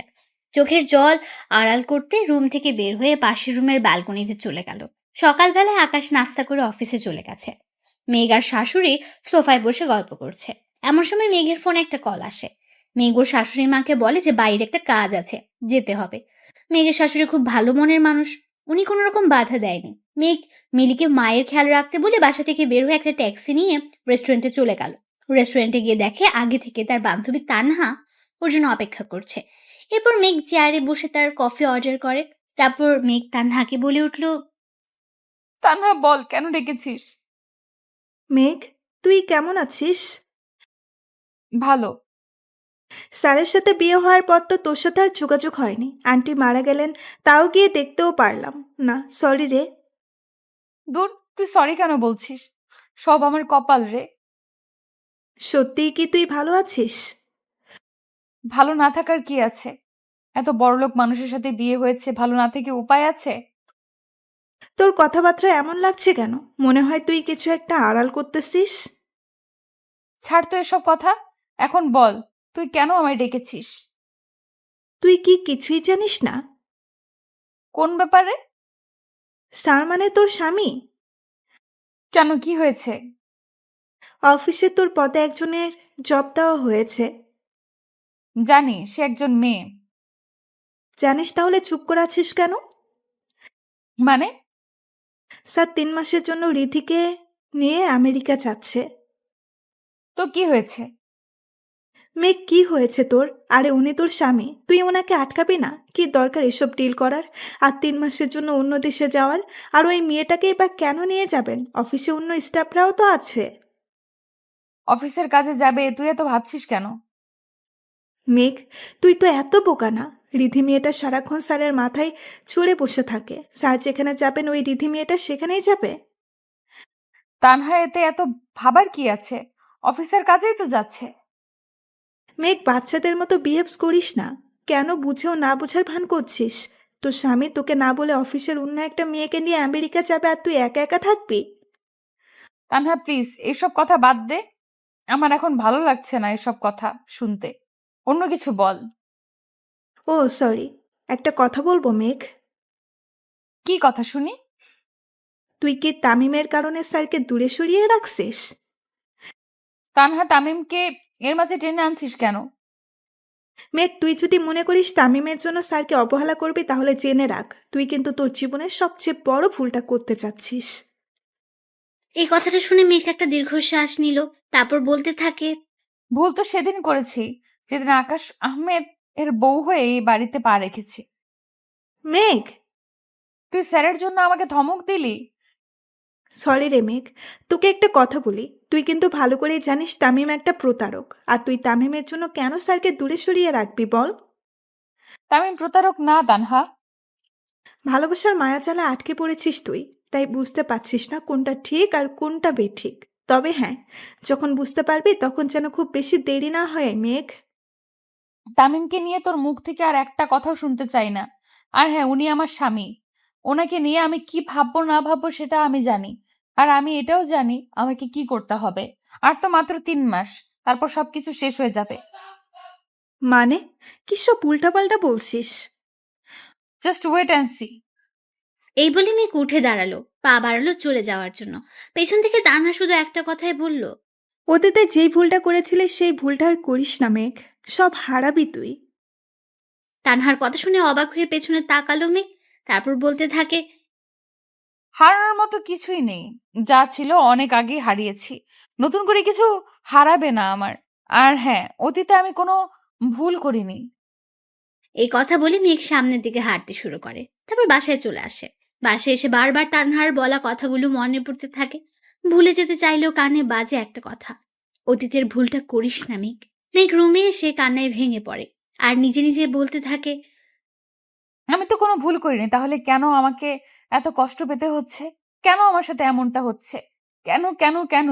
সবকিছু ভুলে গিয়ে তো ভালোই ছিলাম আমি। তাহলে কেন স্যারের চুক্তিটা মাঝখানে নিয়ে এলো? কেন এই চুক্তি দিয়ে আমার মনে তামিমের দেওয়া আঘাতগুলো ফিরিয়ে দিল? কেন কেন কেন? মেঘের কান্না যেন থামছেই না। রাতে আকাশ বাসায় এসে ব্যাগ গুছিয়ে নিতে শুরু করলো। মেঘ খাবার খেতে ডাকতে এসে দেখে আকাশ ব্যাগ গোছাচ্ছে। ব্যাগ গোছাতে দেখে মেঘ বলে উঠল, আমি হেল্প করব? না, আমি নিজেই করে নিব। আচ্ছা ঠিক আছে, মা অপেক্ষা করছে খাবার টেবিলে। তুমি যাও, আমি আসছি। মেঘ চলে যাওয়ার জন্য পা বাড়ালো, ঠিক তখনই আকাশ ডাকলো। মেঘ শোনো, জি বলেন। কোথায় যাচ্ছি, ব্যাগ কেন গোছাচ্ছি জিজ্ঞেস করবে না? কারো পার্সোনাল ব্যাপারে কোনো কিছু জানার তেমন ইচ্ছে বা আগ্রহ আমার নেই। কিন্তু তুমি তো আমার। হুম, আমি তো আপনার চুক্তির বউ, তাই আমার মনে হয় না কোনো কিছু জানার অধিকার আমি রাখি। 1 বছর তো চলেই যাচ্ছে, হাতে গোনা তো আর 3 মাস 15 দিন।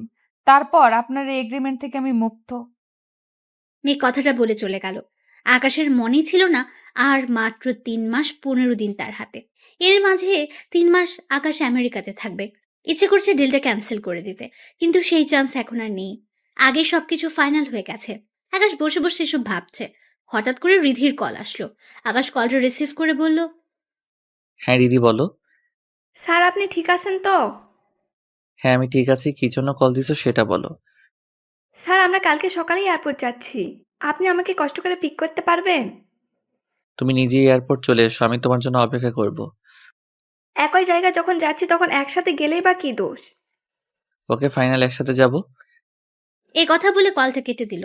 আর আকাশ রাগে গজগজ করতে লাগলো। কি জন্য যে ওকে জবাব দিতে গেল এখন হাড়ে হাড়ে টের পাচ্ছে। এই মেয়ে সারাক্ষণ মাথার কাছে ছাড় পোকার মতো ঘুরে বেড়ায়। খেয়ে দেওয়ার কোনো কাজ নেই নাকি? হাত থেকে মোবাইল বিছানায় ছুঁড়ে মেরে নিচে চলে গেল খাবার খেতে। খাবার টেবিলে বসে তার মামুনিকে বলল, মামুনি কালকে সকালের ফ্লাইটে আমেরিকা যেতে হচ্ছে 3 মাসের জন্য। একটা ডিল ফাইনাল করতে যাচ্ছি, তুমি একটু সাবধানে থেকো। 3 মাস অনেকটা লম্বা সময় হয়ে গেল না? কিছু করার নেই মামুনি, সাইন করে ফেলেছি, যেতেই হবে। এক কাজ কর, বৌমাকে নিয়ে সাথে যা। বিয়ের পর তো ওকে কোথাও নিয়ে যাওয়া হয়নি, সারাদিন বাসায় একা একা থাকে। না মা, আমি এখানেই ভালো আছি। আমার জন্য কারো কোনো ক্ষতি হোক এটা আমি চাই না। তাই আমি চলে গেলে আপনার দেখাশোনা করবে কে শুনি? সে কি রে মা, তাই বলে তুই যাবি না? না মা, আমি যাব না।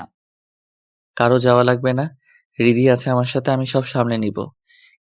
খুব জোরে কথাটা বলে আকাশ খাবার না খেয়ে টেবিল থেকে উঠে চলে গেল। আকাশের মা পেছন থেকে ডাকলেও তার ডাকে কোনো সাড়া দিল না। মেঘ খুব সকালে ঘুম থেকে উঠলো। তারপর নাস্তা বানাতে চলে গেল, কারণ আজ আকাশ চলে যাবে তাই। সকাল 8টার দিকে আকাশ তার মায়ের কাছ থেকে বিদায় নিয়ে বের হয়ে যাবে। তখনই পেছন ফিরে একবার তাকালো। মেঘ ব্যালকনিতে দাঁড়িয়ে আছে। আকাশ মেঘকে ডাক দিবে ভেবে থেমে গেল। তারপর কিছু না বলেই বের হয়ে গেল। আকাশ ভাবছে হয়তো মেঘের মনে তার জন্য বিন্দুমাত্র অনুভূতির জন্ম হয়নি, তাই মেঘ দূরে দূরে থাকছে। অন্যদিকে মেঘ ওখানে দাঁড়িয়ে আছে। আকাশ যখন গাড়িতে উঠছিল তখন আবার উপরে তাকালো। আকাশকে নিচে দেখে ঘোর কাটে আর বলতে থাকে, এ কি, উনি তো চলে যাচ্ছেন, আমাকে একবারের জন্য ডাকলেন না কেন? এরপর আকাশ গাড়িতে উঠে পড়ল আর গাড়িটা আপন মনে এয়ারপোর্টের উদ্দেশ্যে চলতে থাকে। এদিকে মেঘের মন ঘরে ঠেকছে না। বারবার মাথায় তানহার কথাগুলো বাজছে। তানহার কথার মাঝে কেমন যেন রহস্যের ছাপ ছিল। মেঘ সেটা বুঝতে পারছে ঠিকই, কিন্তু কি লুকাচ্ছে তানহা সেটাই বুঝতে পারছে না মেঘ। আকাশ আমেরিকা পৌঁছে তার মাকে জানিয়ে দিল। মেঘ আকাশের এমন আচরণে একটু কষ্টও পেল।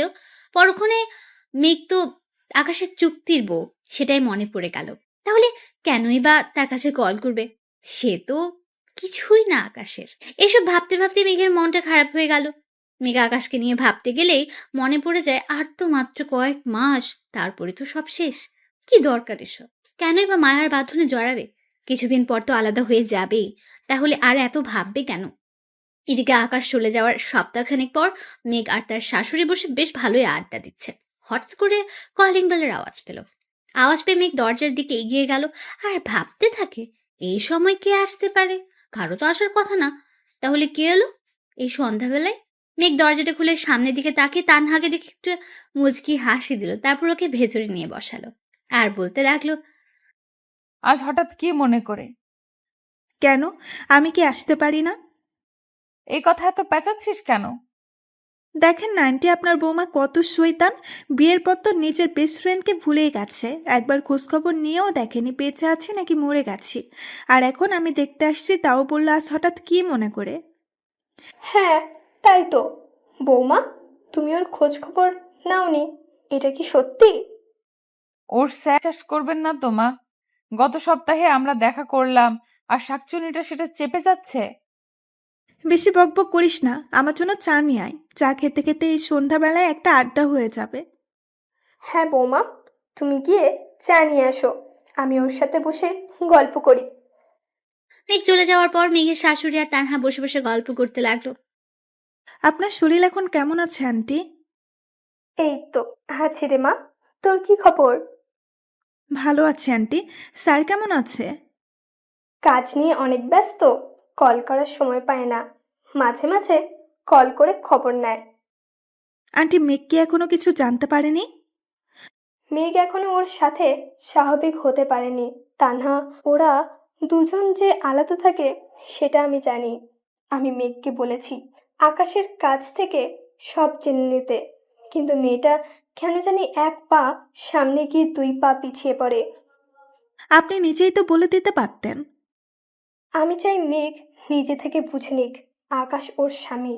আকাশের ব্যাপারে কথা বলার অধিকার ওর আছে, কিন্তু কেন জানি মেয়েটা স্বাভাবিক হতে পারছে না, সেটাই মাথায় ঢুকছে না। সেদিন আমি ওকে অনেক বুঝিয়েছি, কিন্তু কোনো কাজ হয়নি।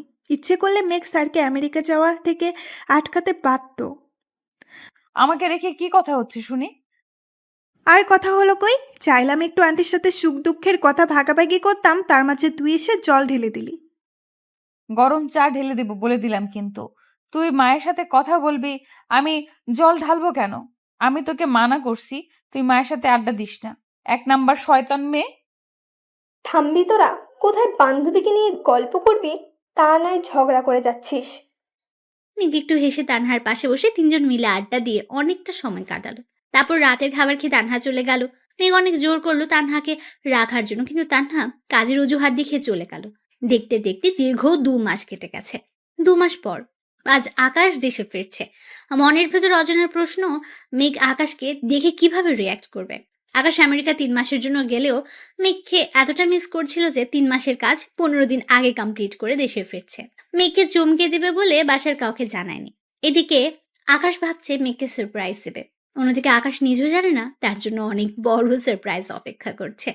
আকাশ বাসায় আসার জন্য এয়ারপোর্ট থেকে সোজা বাসায় আসার জন্য গাড়ি রিজার্ভ করলো। আকাশ ইচ্ছে করলে বাসা থেকে ড্রাইভারকে দিয়ে গাড়িটা আনিয়ে নিতে পারতো, কিন্তু এতে সারপ্রাইজ দেওয়া হবে না। আকাশ বাসায় এসে কলিং বেল চাপ দেয়। মেঘ তখন রান্নাঘরে রান্না করছিল। মেঘ বিড়বিড় করে দরজাটা খুলে অবাক হয়ে গেল। আকাশ আসবে তাও এইভাবে ভাবনারও বাইরে ছিল। অনেকক্ষণ ধরে মেঘ আকাশের দিকে অবাক দৃষ্টিতে তাকিয়ে আছে। আকাশের ডাকে ঘোর কাটে মেঘের। কি ব্যাপার, ভিতরে যেতে দিবে নাকি এখানে দাঁড় করিয়ে রাখবে? এমনিতেই জার্নি করে ক্লান্ত হয়ে গেছি। মেঘের চোখের সামনে আঙ্গুল দিয়ে তুড়ি বাজালো আকাশ। এরপর মেঘ বলল, আপনি আজ? কেন, খুশি হওনি? তোমাকে দেখতে খুব ইচ্ছে করেছিল, তাই চলে এলাম। কি বললেন? বললাম যে কাল রাতেই ডিলটা ফাইনাল হয়ে গেছে, তাই চলে আসলাম। ওখানে যে কাজের জন্য যাওয়া, সেটা শেষ করে বসে থেকে কি করবো বলো? মেঘ অবাক হয়ে আকাশের ব্যবহার দেখছে। এর আগে আকাশ মেঘের সাথে যতবার কথা বলেছে সবসময় রাগী রাগী ভাবে থাকতো। আজ কি এমন হলো যে এত ভালো বিহেভ করছে? মেঘ এসব ভাবছে। আকাশ তখন বলে উঠল, কি হলো, ভাবনাতে থাকবে নাকি দরজা থেকে সরে দাঁড়াবে? ও হ্যাঁ, আসুন। এরপর আকাশ ঘরের ভেতর ঢুকতে ঢুকতে বলল, মামুনি কোথায়? ওনার রুমে। আচ্ছা। আকাশ তার মায়ের রুমের সামনে গিয়ে দরজা টোকা দেয় আর বলতে থাকে, মামুনি, দরজা খোলো, আমি আকাশ। একটু পর দরজা খোলার আওয়াজ। আকাশ ভেতরে যাবে তখনই চোখ যায় তার মায়ের দিকে। তারপর চোখ থেকে অবিরাম জল গড়িয়ে পড়ছে আকাশের। নিজের চোখে বিশ্বাসই করতে পারছে না যে এটা তার মা। এক ছোটে মাকে জড়িয়ে ধরে কান্নায় ভেঙে পড়ল। আকাশের এমন কান্না দেখে তার মা বলে উঠল, পাগল ছেলে, কান্না করছিস কেন? মামুনি, এটা কিভাবে সম্ভব হলো? আকাশ কান্না করতে করতে তার মায়ের পায়ের দিকে ইশারা করল। আকাশের কান্নার কারণ হচ্ছে সে তার মাকে প্রায় 3 বছর পর দাঁড়িয়ে থাকতে দেখছে। মাকে এই অবস্থায় দেখে আকাশ যে কতটা খুশি হয়েছে তা বলে বোঝানো যাবে না। এবার আকাশ তার মাকে বলে উঠল, মামুনি, তুমি ভালো হয়ে গেছো? ইয়াহু, আমার মামুনি আবার হাঁটাচলা করে। আকাশ তার মাকে ধরে চারদিকে ঘুরছে আর চিৎকার করে কথাটা বলছে। এরপর মা বলে উঠল, আকাশ, পড়ে যাব, থাম এবার। মামুনি, তোমার পা ঠিক হলো কবে? এটার জন্য ক্রেডিট মেঘের। মেঘ, কিভাবে তোমার পা? পুরোটা বলতে না দিয়ে, সেটা পরে বলছি, আগে রুমে গিয়ে ফ্রেশ হয়ে খাবার টেবিলে আয়। ওকে, আমি এক্ষুনি আসছি। আকাশ রুমে গিয়ে ফ্রেশ হয়ে ওয়াশরুম থেকে বেরিয়ে এলো। এর মাঝে মেঘ আকাশের জন্য শরবতের গ্লাস নিয়ে আসলো। এসে শরবতের গ্লাস রাখলো। যেই চলে যাবে ঠিক তখনই আকাশ মেঘকে উদ্দেশ্য করে বলে উঠল, থ্যাংক ইউ মেঘ। কিসের জন্য? মামুনিকে সুস্থ করে তোলার জন্য। ও, মাকে সুস্থ করার জন্য থ্যাঙ্কস দিয়ে ছোট করতে চাইছেন? আসলে ঠিক সেটা নয় মেঘ। আমার বোঝা হয়ে গেছে। মেয়ে মাকে সুস্থ করার জন্য মায়ের সেবা করেছে, আর আপনি সেটাকে অন্যভাবে নিলেন। মেঘ, এটা আমি কখন বললাম? আমি শুধু বলতে চেয়েছি হাজার চেষ্টা করেও আমি মামুনিকে সুস্থ করতে পারিনি, আর তুমি মামুনিকে 3 মাসের মধ্যে সুস্থ করে তুললে। আর বোঝাতে হবে না। শরবত খেয়ে নিচে আসুন, খাবার ঠান্ডা হয়ে যাচ্ছে। ট্রাস্ট মি মেঘ, আমি ওভাবে বলিনি। মেঘ আর কিছু না বলে নিচে চলে গেল। কিছুক্ষণ পর আকাশ খাবার খেতে নিচে যায়। খাবার টেবিলে বসলো, তার মা নিচ থেকে বলতে থাকে, তুই চলে যাওয়ার পরে বৌমা আমার জন্য অনেক কষ্ট করেছে। দিনের পর দিন আমার সেবা করেছে। প্রতিদিন 2বার করে পায়ে মালিশ করত, টাইম মতো ওষুধ খাইয়ে দিত, মাঝে মাঝে ঘুম পাড়িয়ে দিত। প্রতিদিন ভোর 5টায় আর সন্ধ্যার আগে 2বার করে পার্কে নিয়ে যেত, হাতে হাত রেখে হাঁটতে শেখাতো। একটা সময় পায়ের টানগুলো হালকা কমতে থাকে, ডাক্তার ট্রিটমেন্টও এর সাথে ছিল। এইভাবে ধীরে ধীরে পায়ের ফুলাগুলো কমতে থাকে। একদিন তো হুইল চেয়ার থেকে পড়ে গেছিলাম। মেঘ যখনই আমাকে তুলতে যাবে তার আগেই আমি নিজে নিজে ওঠার চেষ্টা করি। এরপর থেকে একটু একটু করে হাঁটতাম, আর এখন সম্পূর্ণ সুস্থ। সবই আমার এই মায়ের জন্য। মেঘকে উদ্দেশ্য করে কথাটা বলল। মেঘ এতক্ষণ পাশে দাঁড়িয়েছিল। আকাশ মেঘের দিকে একবার তাকায়, আবার মায়ের দিকে তাকায়। আকাশের তাকানো দেখে মেঘ মাথা নিচু করে ফেলল। এরপর আকাশের মা বলতে থাকে, মেঘ না থাকলে আজ আমি হাঁটতেই পারতাম না। মা, কি সব ফালতু কথা বলছেন? আপনার হাঁটার পেছনে আপনার মনের জোরটাই ছিল সবচেয়ে বড় শক্তি। আমি তো শুধু আপনার লাঠি হিসেবে কাজ করেছি। আপনার মনে আবারও স্বাভাবিক হওয়া ইচ্ছা শক্তি ছিল, তাই আপনি শতবার পড়ে যাওয়ার পরেও হার মানেননি, আর তার ফল হিসাবে আজ আপনি হাঁটা চলা করতে পারছেন। তোর সাথে কথায় পারবো না, এখানে এসে বস। আজ আমি তোকে নিজে হাতে খাইয়ে দিব। আপনি খেয়ে নিন, আমি পরে খাবো। মায়ের কথা অমান্য করে? আয় এখানে। সরি মা, আর এমনটা হবে না। এরপর মেঘ মায়ের চেয়ারের পাশে বসলো। মিলি এসে কি লাগবে না লাগবে দেখে গেল। আকাশের মা ভাত মেখে মেঘের মুখের সামনে তুলে ধরলেন। মেঘ এমনভাবে তাকিয়ে আছে যেন বিশ্বাসই করতে পারছে না। আজ অনেকদিন পর মেঘ তার মায়ের হাতে খাবার খাচ্ছে। সেই খুশিতে মেঘের চোখের কোণে অশ্রু ধরা দিল। মেঘের চোখে পানি দেখে মামুনি জিজ্ঞেস করলো, কি রে মা, কান্না করছিস কেন? মায়ের কথা শুনে আকাশ চোখ তুলে তাকিয়ে দেখলো মেঘ সত্যি কান্না করছে। আকাশ বুঝতে পারল না মেঘ হঠাৎ করে কেন কান্না করছে। আকাশ বুঝতে পারল না মেঘের কান্নার রহস্য কি। মেঘ কান্না করেই যাচ্ছে, থামার কোনো নিশানা নেই। মেঘের এমন কান্না দেখে মামুনি বলল, পাগল মেয়ে, এভাবে কেউ কান্না করে? মা, অনেকদিন পর শাশুড়ি মায়ের হাতে খাবার খাচ্ছে, যেন মনে হচ্ছে খুব আদর করে মেঘের মা মেঘকে খাইয়ে দিচ্ছেন। মেঘের কান্না থামছেই না। মামুনি এবার মেঘের চোখের পানি মুছে দিয়ে বলল, ভাতের প্লেটে চোখের জল ফেলতে নেই মা, নে হা কর, আর কান্না করিস না। হুম। এরপর সবাই খাওয়া দাওয়া শেষ করলো। আকাশও তার মা বসে গল্প করছে। হুট করে আকাশের মা বলে উঠল, আকাশ, কালকের তারিখটা তোর মনে আছে? কালকের তারিখ? আকাশ একটু ভাবনায় পড়ে গেল। কালকে কি সেটা নিয়ে। কিছুক্ষণ পরে যখন মনে পড়লো কালকে কি, তখনই আকাশ তার মায়ের দিকে এক পলক তাকালো। মুহূর্তে ভয়ানক দিনটার কথা মনে পড়ে গেল। সাথে সাথে সে তার মায়ের পাশ থেকে উঠে সোজা ছাদে চলে গেল। আর এক মুহূর্ত মায়ের পাশে থাকলে নিজেকে সামলানো অনেক বেশি কষ্ট হয়ে যাবে। আর আকাশের মাও পারবে না নিজেকে সামলাতে।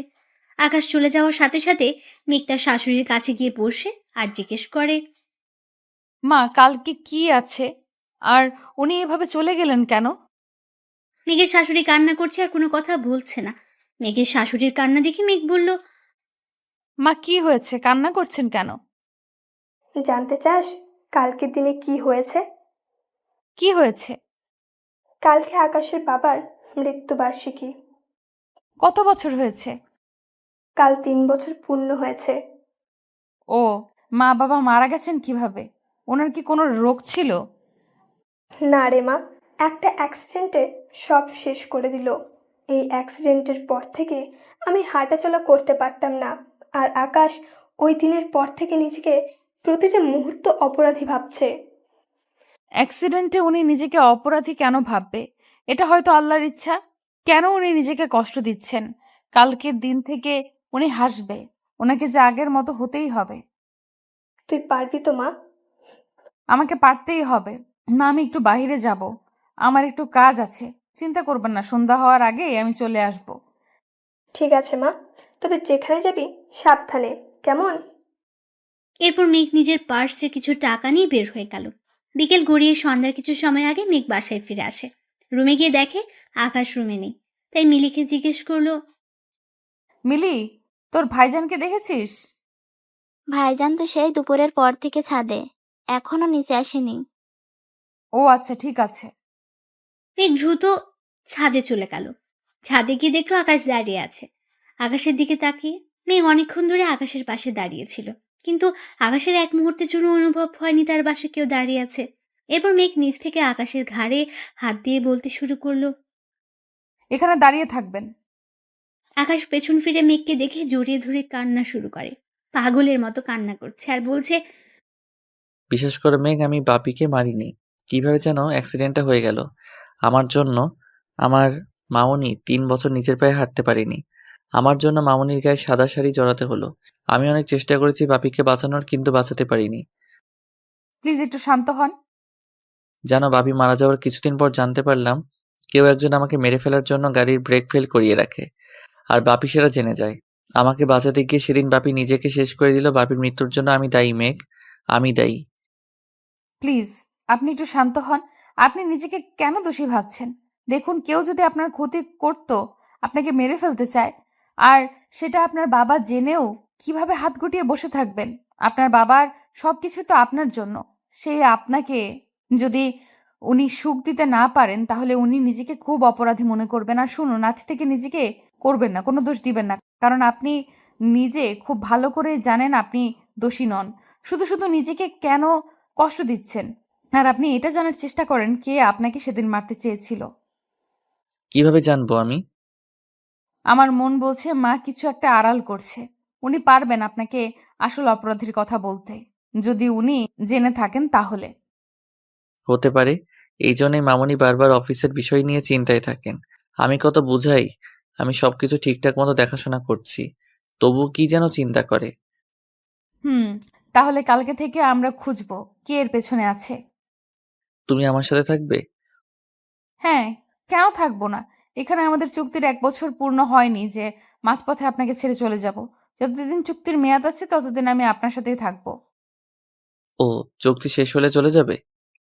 হুম, যেতে তো আমাকে হবেই, কারণ এই চুক্তিটা যে শুধুমাত্র 1 বছরের জন্যই ছিল।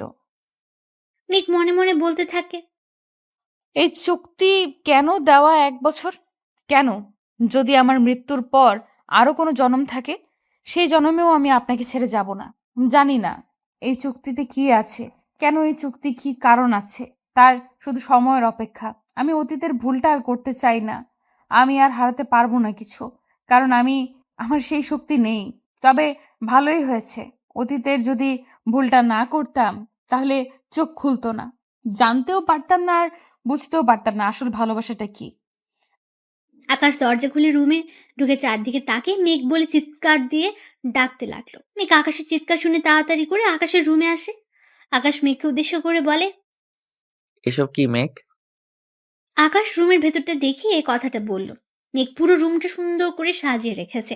চারদিকে মোমবাতি নিভু নিভু আলো পুরো রুমটা সৌন্দর্য যেন 10 গুণ বাড়িয়ে দিয়েছে। শুধু মোমবাতি নয়, সামনে ছোট টেবিলে ছোট একটা কেক, আর তাতে লেখা ছিল হ্যাপি বার্থডে মাই ডিয়ার আকাশ। এগুলো দেখে আকাশের মাথার রক্ত চেপে গেল। মেঘ কিছুটা ভয়ে ভয়ে রুমের ভেতরে প্রবেশ করে বলে ওঠে, আসলে একটু পর তো আপনার জন্মদিন, তাই। কে বলেছে এসব করতে? আমি বলেছি? আমি বলেছি আমার জন্মদিনে আমাকে উইশ করো। আমি বলেছি আমার জন্মদিনে পার্টি করো। আমি বলেছি আমার জন্মদিনে আমাকে সারপ্রাইজ দাও। আকাশ ধমক দিয়ে কথাগুলো বলল। মেঘ কিছু না বলে চুপ করে দাঁড়িয়ে আছে। ভয় কিছু বলার সাহস পাচ্ছে না। আকাশ মেঘকে ধাক্কা দিয়ে দেওয়ালের সাথে চেপে ধরল। এমন ভাবে হাত দুটি চেপে ধরেছে, মেঘ ব্যথার চিৎকার দিয়ে উঠল। মেঘ ব্যথা পাচ্ছে দেখে আকাশ মেঘের হাত ছেড়ে দেয় আর বলতে থাকে, কেন এসব করছো? একবার আমাকে বলতে পারতে। সরি, আমি বুঝতে পারিনি আপনি এইভাবে রিয়্যাক্ট করবেন। একটু শান্ত হয়ে আমার কথাগুলো শুনুন। কি শুনবো আমি? আমার কোনো কিছু শোনার ইচ্ছা নেই, আমাকে একা থাকতে দাও। দূর, একা থাকবেন বলে কি আমি এত কিছু করলাম? তাহলে কি বললেন আপনি, আর এখন কি বলছেন? তখন ভাবনার বাইরে ছিল তুমি আমার জন্মদিনে এমন কিছু করবে। হুম, তাই নাকি? আচ্ছা বাদ দিন, এখন আসুন কেক কাটবেন।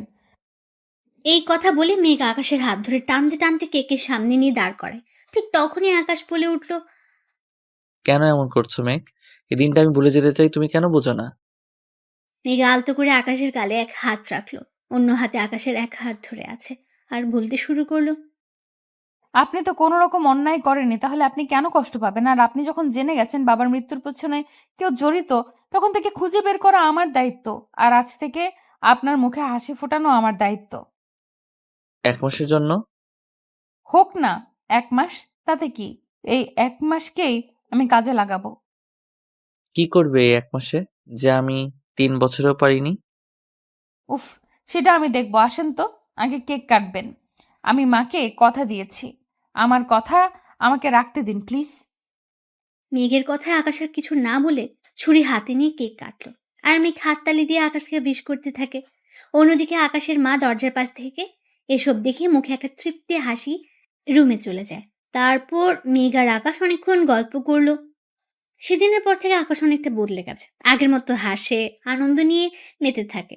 কিন্তু একটা চিন্তা, আর মাত্র কয়েকটা দিন এরপরই মেঘ চলে যাবে। তাহলে আকাশকে ব্যর্থ হলো মেঘকে তার ভালোবাসা বোঝাতে? হয়তো আকাশ ব্যর্থ হলো, নয়তো না। তাহলে কি পারবে না আকাশ মেঘকে আটকাতে, তার জীবন সঙ্গী হিসেবে বাকি পথ সাথী করে চলতে? অন্যদিকে মেঘ একটু একটু করে জানার চেষ্টা করছে কে মারার প্ল্যান করতে পারে আকাশকে, কে ওর এত বড় ক্ষতি করতে চায়। ধীরে ধীরে মেঘ সব রহস্য জানতে পারলো। মেঘ যখন জানতে পারলো এর পেছনে কার হাত আছে, তখন সে বিশ্বাসই করতে পারলো না যে মেঘের সামনে এমন কিছু আসবে আর মেঘকে বিপদের দিকে ঠেলে দেবে। আজ মেঘ আর আকাশের বিয়ের 1 বছর পূর্ণ হবে। একদিকে আকাশ ভাবছে মেঘকে কিভাবে ডিভোর্সের কথা বলবে, অন্যদিকে মেঘ চাইছে আজ এমন কিছু হোক যেন আকাশ মেঘকে কোনোভাবেই না ছাড়ে। পরের দিন সকালবেলায় মেঘ কাউকে কোনো কিছু না বলে বের হয়ে গেল। সারাদিন পার হয়ে যাচ্ছে, মেঘের বাসা ফেরার কোনো নাম নেই। আকাশ বারবার মেঘে ফোনে কল দিচ্ছে, কিন্তু বারবারই ব্যর্থ হচ্ছে, কারণ মেঘের মোবাইল নাম্বার বন্ধ দেখাচ্ছে। আকাশ পাগলের মতো হয়ে যাচ্ছে ভেবে শেষমেশ মেঘকে চলে যাবে আকাশকে ছেড়ে। আকাশ আর ওর মা ভাবছে পুলিশকে রিপোর্ট করবে। এর মধ্যে আকাশের মোবাইলে একটা কল আসে।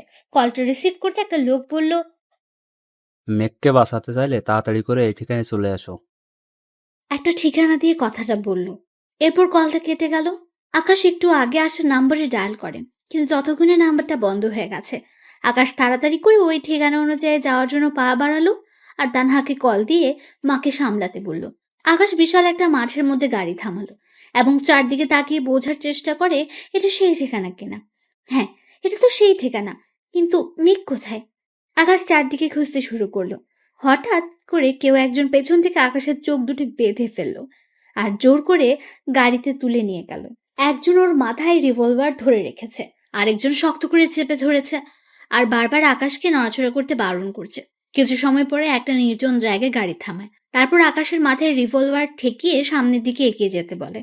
যদিও আকাশের চোখ বাঁধা, তারপরও তাকে জোর করে নিয়ে যাচ্ছে। এরপর আকাশকে একটা ঘরে নিয়ে আকাশের হাত পা বেঁধে ফেলা হয়। তারপর আকাশের চোখের বাঁধন খুলে দিলে তাকিয়ে দেখে একইভাবে মেঘকেও বেঁধে রাখা হয়েছে। আকাশ মেঘকে দেখে ওদেরকে বারবার বলতে লাগলো মেঘকে ছেড়ে দিতে।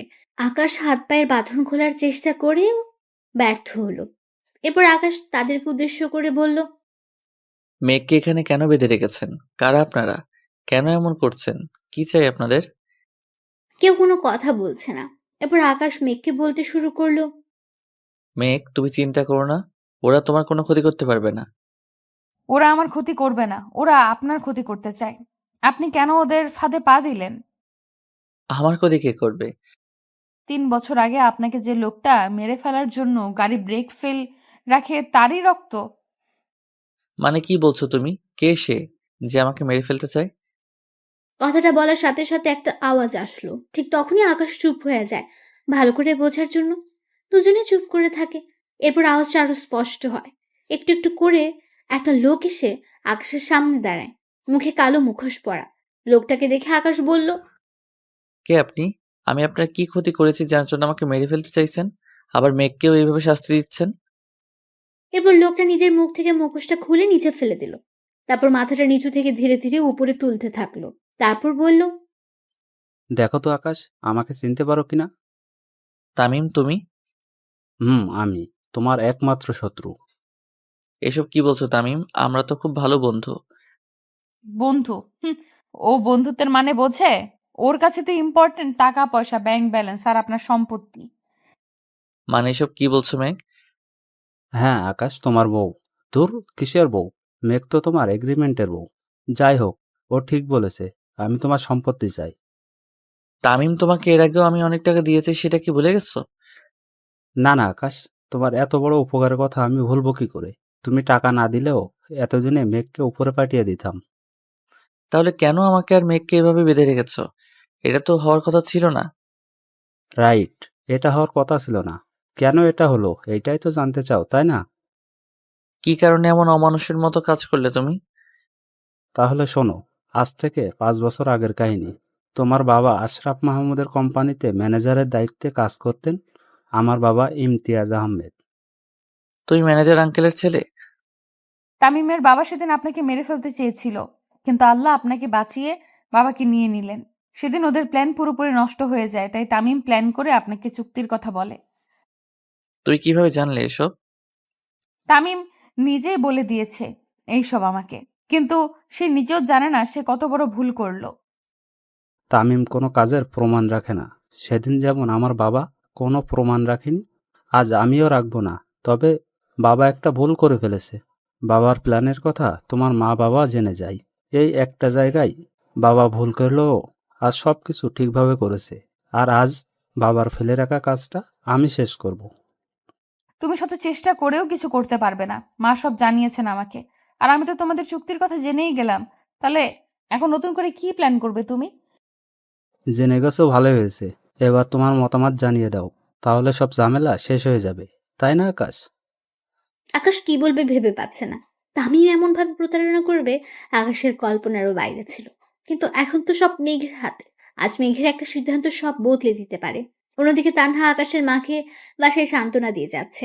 আকাশের মা কান্নায় ভেঙে পড়ছেন। তাহলে কি এবার আকাশের বাবার মতো আকাশকেও হারিয়ে ফেলবে? এমন হাজারো প্রশ্ন বিরাজমান করছে তাদের মনে। শেষ পর্যন্ত কি হবে? আকাশ তার বাবার মতো হারিয়ে যাবে না তো? আর মেঘ তামিমকে বিয়ে করে নেবে না তো? এদিকে তামিম আকাশ চিন্তায় ভেঙে পড়ে না জানে। মেঘকে সিদ্ধান্ত নেয়। সত্যি সত্যি মেঘ ছেড়ে যাবে না তো আকাশকে? এরপর আকাশ মেঘকে বলল, কাম অন মেঘ, স্পিক আপ। তামিম প্লিজ, ওনাকে ছেড়ে দাও। আরে আরে, এত দরদ জাগছে কেন? ওই বিয়েটা তো মিথ্যে। আকাশ মেঘের দিকে অবাক হয়ে তাকিয়ে আছে। সত্যি কি সম্পর্কটা মিথ্যে বলে প্রমাণিত হবে? আকাশের ভালোবাসার কি কোনো মূল্য ছিল না? মেঘ চুপ করে আছে কেন? কেন কিছু বলছে না? এসব কথা ভাবছে আকাশ। হুট করে তামিম বলে উঠল, মেঘ, তোমার মতামত আমি ভালো করে জানি। এই চুক্তির কথা অনুযায়ী এই 1 বছরে আকাশের প্রতি তোমার বিন্দুমাত্র অনুভূতি জাগেনি। তুমি এখনো তামিম, আমাকে ভালোবাসো। আর এগ্রিমেন্ট অনুযায়ী আজ 1 বছর শেষ, তাই আজ তোমাদের ডিভোর্স হয়ে যাবে। এরপর তুমি আমাকে বিয়ে করবে। নিজেকে খুব চালাক ভাবিস, তাই না তামিম? তো সব ভাবনা সত্যি হয়ে যাবে। তুমি যা বলবে তাই হবে। এগ্রিমেন্ট তো এটাই ছিল। একটা চুক্তির মাধ্যমে আকাশ চৌধুরীর সাথে বিয়ের বন্ধনে আবদ্ধ হলো কাশফিয়া হাসান মেঘ। এই 1 বছরে যদি মেঘের মনে আকাশের জন্য অনুভূতি না জন্মায়, তাহলে মেঘ সারা জীবনের জন্য আকাশের কাছ থেকে আলাদা হয়ে যাবে। আর এই চুক্তির কথা মতো আকাশের সাথে মেঘের ডিভোর্সের পরে তামিমের সাথে মেঘ আবারও বিবাহ বন্ধনে আবদ্ধ হবে। আকাশ চোখ দুটি বন্ধ করে নিচের দিকে তাকিয়ে আছে। এরপর তামিম বলে উঠল, মেঘ, আর চুপ করে থেকে দেরি করো না প্লিজ। এবার তুমি ওকে বলে দাও তুমি আমাকে ভালোবাসো। যদি তুমি বলো তুমি আমাকে ভালোবাসো, তাহলে কিন্তু আমি আকাশকে মুক্তি দিব। মেঘ, দেরি করো না, এখনো অনেক কাজ বাকি আছে। প্লিজ তাড়াতাড়ি করো। আমি তুমি বলো মেঘ, প্লিজ বলো। আমি এ কথা বলার সাথে সাথে খুব জোরে একটা শব্দ হয়। তামিম কোনো কিছু বোঝার আগে পুলিশ এসে তামিমের মাথায় রিভলভার ধরল। আকাশ সামনের দিকে তাকিয়ে অবাক হয়ে গেল। এই কাকে দেখছে সে? এটা কি করে সম্ভব? এদিকে পুলিশ তামিমকে বলল, you are under arrest mister Tamim Ahmed. মেঘ পুলিশের দিকে তাকিয়ে একটা মুচকে হাসি দিল, আর আকাশ অবাক হয়ে পুলিশের দিকে তাকালো আর ভাবতে থাকে পুলিশ এখানে আসলো কিভাবে? সে তো কাউকে কল করেনি, তাহলে এরা জানলো কি করে? এর মাঝে আরো একজন পুলিশ এসে ভেতরে ঢুকে আর তামিমকে উদ্দেশ্য করে বলে, এইবার শ্বশুর বাড়ি চলো মিস্টার তামিম, অনেক ক্ষতি করেছো তুমি এদের, এবার বাকি জীবন জেলে বসে কাটিয়ে দিবে, চলো। রিধি তুমি? হ্যাঁ স্যার, আমি এখানকার থানার একজন কর্তব্যরত পুলিশ অফিসার।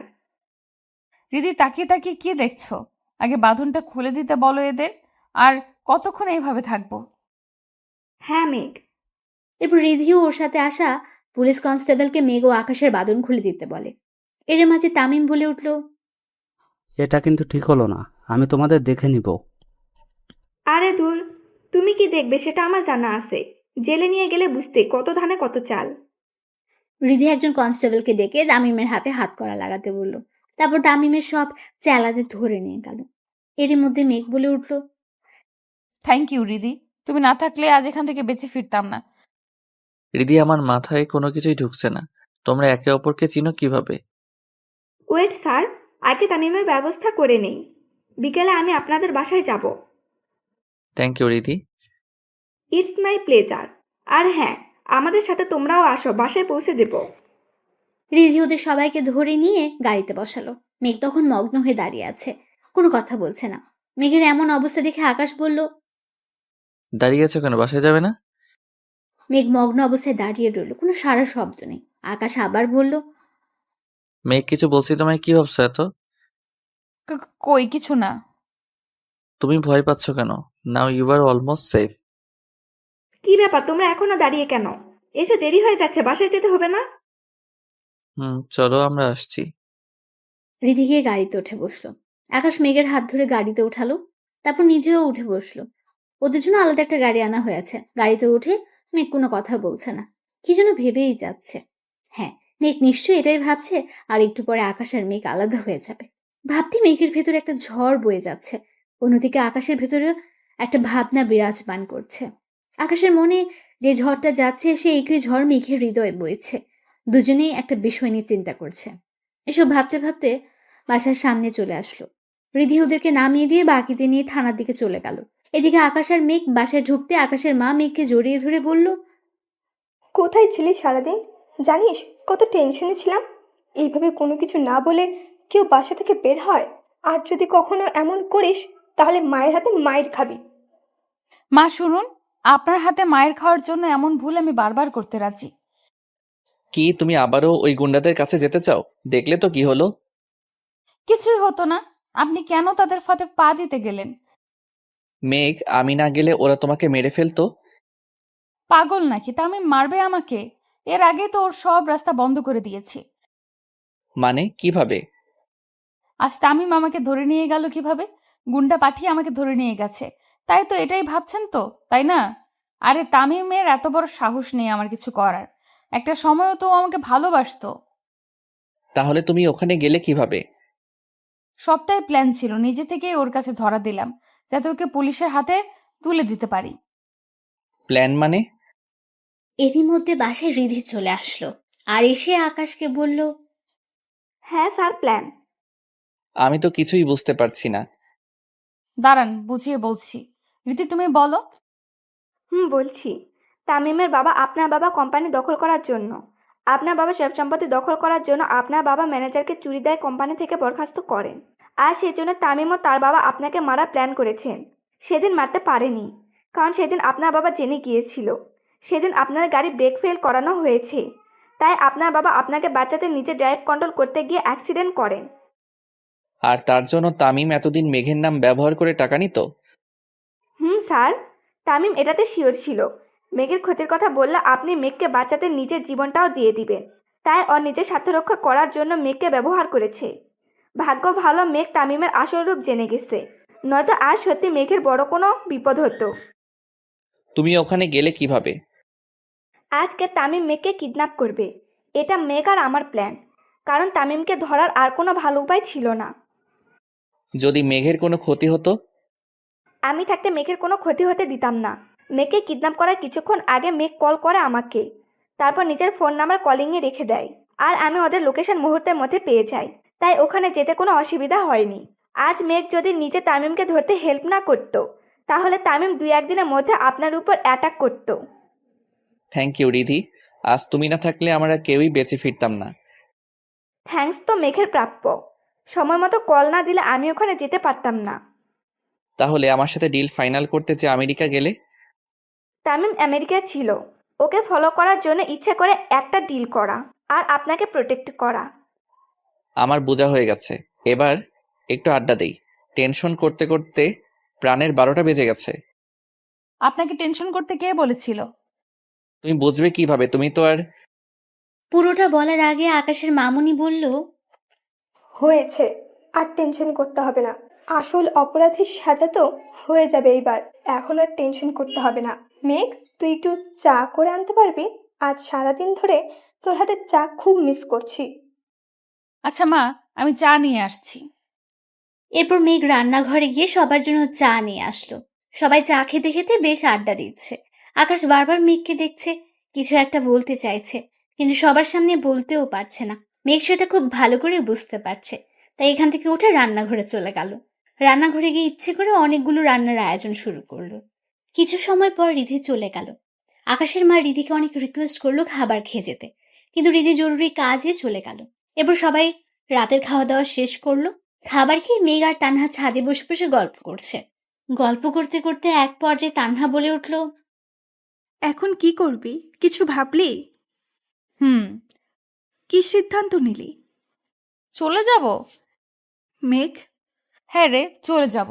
এগ্রিমেন্টের 1 বছর পার হয়ে গেছে। কাল সকালে এই বাড়ি ছাড়তে হবে। আর বিপদ বাড়িয়ে কি লাভ? মেঘ, তুই একটা বার স্যারের কথা চিন্তা করবি না? ওনার কথা চিন্তা করেই বলছি।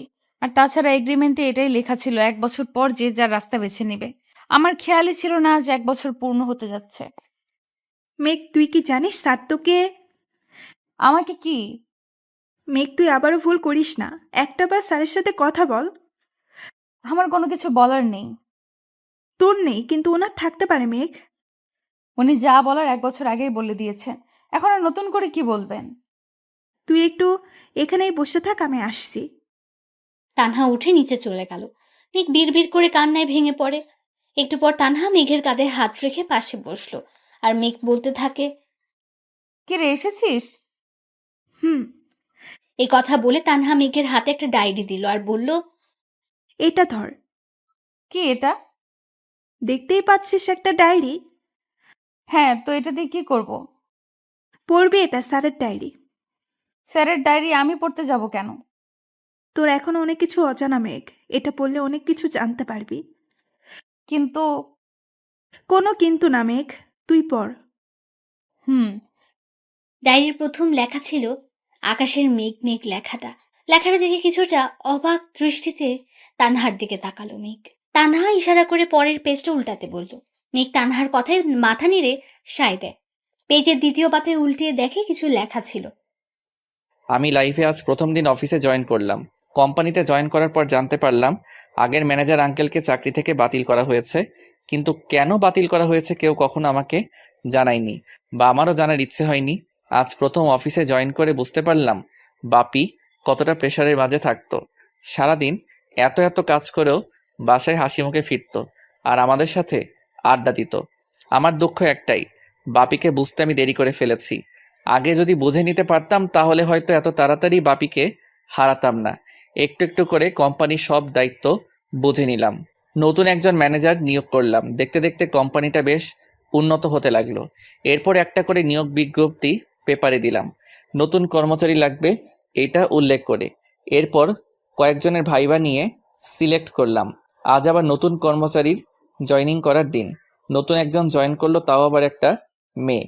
দেখতে একদম পরীর মতো, টানা টানা চোখ, মায়াবী মুখ, বাঁকা ঠোঁটের হাসি, লাজুক মুখের চাহনি, একদম পরীর মতো দেখতে। যে একবার দেখবে সে প্রেমে পড়ে যাবে। আমারও ঠিক তাই হয়েছে। প্রথম দেখায় মেয়েটাকে আপন ভেবে নিয়েছিলাম, বাট জানতাম না যে মেয়েকে নিয়ে আমার মনের গহীনে অজানা একটা সুখের ঠিকানা গড়ে তুলেছি, সে মেয়েটা অন্য কাউকে ভালোবাসে। বাপিকে হারিয়ে পাগলের মতো হয়ে গিয়েছিলাম, কিন্তু ওকে দেখে পাগলামিগুলো থামানোর একটা মাধ্যম খুঁজে পেলাম। কিন্তু যেই দিন জানতে পারলাম পরীটা অন্য কাউকে ভালোবাসে, সেদিন আবারও খুব কষ্ট অনুভব করলাম। বুকের ভিতর কেমন যেন ব্যথা হতে লাগলো। মামুনি আমার কষ্টগুলো মেনে নিতে পারছিল না, বারবার জানতে চাইতো। তাই একদিন মামুনিকে সবকিছু বলে দিলাম। মামুনি আমাকে সব সময় বোঝাতো, বলতো আমার ভালোবাসা যদি সত্যি হয় তাহলে একদিন সে আমার হবেই।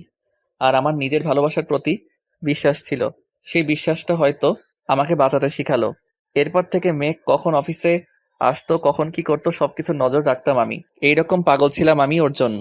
ও হ্যাঁ, পাগল আমি এখনো ওর জন্য। মনের গহীনে আজও আমি ওকে অনুভব করি।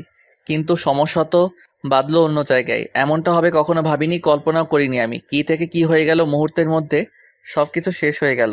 আমি কি করব ভেবে পাচ্ছিলাম না। কি করা উচিত আমার মাথায় ঢুকছে না। অবশেষে একজনকে পেলাম হেল্প করার জন্য, যে আমাকে প্রতিটা মুহূর্তে হেল্প করেছে। তাকে কৃতজ্ঞতা জানানোর ভাষা আমার জানা নেই, কিন্তু তবুও আমি তাকে ধন্যবাদ দিলাম। তার মাধ্যমে আসল ঘটনা জানতে পারলাম। হ্যাঁ, সে আর কেউ নয়, তানহা। একমাত্র তানহাই আমাকে সাহায্য করেছে। মেঘ তানহার নামটা দেখে মাথা তুলে তানহার দিকে তাকালো, তারপর আবার পড়া শুরু করলো। তানহা বলেছিল মেঘ নাকি তার খুব ভালো বন্ধু, আর তানহা ওর সম্পর্কে সবকিছু জানতো। যাই হোক, আমি মেঘকে ভালোবাসি এটা তানহাকে মুখে না বললেও তানহা কিভাবে যেন বুঝে গেল। আর তখন তানহা আমাকে এটাও বলল মেঘ নাকি অন্য একটা ছেলেকে ভালোবাসে। বেশ কিছুদিন পর জানতে পারলাম মেঘ যে ছেলেটাকে ভালোবাসে সে ছেলেটা অন্য একটা মেয়েকে বিয়ে করে দেশ ছেড়ে চলে গেছে, তাও ওকে না জানিয়ে। খবরটা শুনে খুব কষ্ট হয়েছে ওর, যা আমি অনুভব করতাম। কাউকে কতটা ভালোবাসলে তার দেওয়া কষ্টগুলো সহ্য করা যায় না সেটা আমি খুব ভালো করেই জানি। আর জানি বলে ওকে সুখী দেখতে চেয়েছিলাম। কিন্তু খটকা একটা জায়গায়, মেঘ যে আমাকে ভালোবাসে না। দেখতে দেখতে কয়েক মাস কেটে গেল। আজ ওকে খুব কান্না করতে দেখলাম। কিন্তু এইভাবে মেঘ কেন কান্না করলো? মেঘ কি এখনো ভালোবাসার মানুষটার জন্য রাত জেগে কান্না করে? মেঘের কান্নার কারণ জানতে তানহাকে ডেকে পাঠাই। তারপর তানহার কাছ থেকে জানতে পারি ওর কান্নার কারণটা কি। মেঘের মায়ের হার্টের ফুটো অপারেশন করতে অনেক টাকার দরকার। মেঘ একা সবকিছু সামলাতে পারবে না, তাই কান্নায় ভেঙে পড়ে। সত্যি তো, কি করার থাকতে পারে ওর?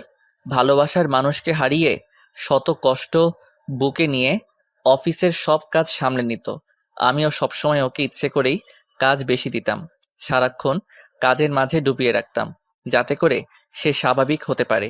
আমি জানতাম ওর মায়ের অপারেশনের জন্য টাকাগুলো কাজ ছাড়া দিলে দান হিসেবে দেখবে, ভাববে আমি তাকে করুণা করছি। কিন্তু সত্যি তো এটা, আমি ওর মুখে একটুখানি হাসির ছোঁয়া দেখতে চাই। তখন ভাবলাম ওকে টাকাগুলো আমি দিব, কিন্তু টাকাগুলো এমনি এমনি নিবে না। কি করব এসব কথা ভাবতে লাগলাম। এরপর যখন ওকে বিয়ের কথা বলতে যাব তখন ওর প্রিয় মানুষটার সাথে দেখা হয়ে যায়, আর সে আমায় তার মনের কথাগুলো বলে। বেচারা অন্য দেশে গিয়ে নাকি অনুভব করেছে সে তার ভালোবাসার মানুষটাকে কতটা ভালোবাসে, তাই ওই মেয়েকে ডিভোর্স দিয়ে দেশে ফিরে এসেছে। আমিও খুব বোকা, সহজে তার কথাগুলো বিশ্বাস করে নিলাম। কিন্তু হাল ছেড়ে দেওয়ার পাত্র আমি নই, তাই আমি ওকে বলে দিলাম যে আমি তাকে বিয়ে করব, আর সেটা আজকেই। তখনই ও মেঘকে মারার হুমকি দেখায় আর অন্যান্যভাবে ব্ল্যাকমেল করতে থাকে। একটা সময় আমরা দুজনেই একটা সিদ্ধান্ত নিলাম, আর সিদ্ধান্ত এটাই যে মেঘকে বিয়ে করে যদি ওর মনে 1 বছরের মধ্যে আমার জন্য ভালোবাসা সৃষ্টি করতে পারি তাহলে সে আমার, নয়তো তাকে তার অতীতের মানুষের কাছে ফিরিয়ে দিতে হবে। এরপর বাধ্য হয়ে তাকে আমার বাসায় চুক্তির বউ করে আনি। আমি চাইনি ওকে কষ্ট দিতে, কিন্তু আমি যে খুব অসহায় ছিলাম। ওই মুহূর্তে তার মাকে বাঁচানো ছিল আমার একমাত্র লক্ষ্য। এরপর মেঘকে বউ করে নিয়ে আনলাম ঘরে, কিন্তু ওর মন থেকে ওর ভালোবাসার মানুষকে মুছে দিতে পারলাম না। একটা মিথ্যা মায়াজালে বন্দি ছিল, সেটা বুঝতে পারলাম না। আজ ওর জীবন থেকে সবচেয়ে কাছের মানুষ হারিয়ে গেল। ওর মা ওকে এভাবে ছেড়ে চলে যাবে আমি বা বাসার কেউ কল্পনাও করিনি। সেদিন ওর কষ্টগুলো সহ্য করতে পারছিলাম না। ইচ্ছে করছে আল্লাহর কাছে কেঁদে কেঁদে বলি, মেঘকে কষ্ট দিও না আল্লাহ, ওর কষ্ট আমি আর সহ্য করতে পারছি না। সেদিন ওকে অনেক কষ্ট করে বোঝাই, মাকে হারিয়ে কেমন যেন হয়ে গেছে মেয়েটা। এরপর অনেক কষ্টের বিনিময়ে মেঘকে স্বাভাবিক জীবনে ফিরিয়ে আনলাম।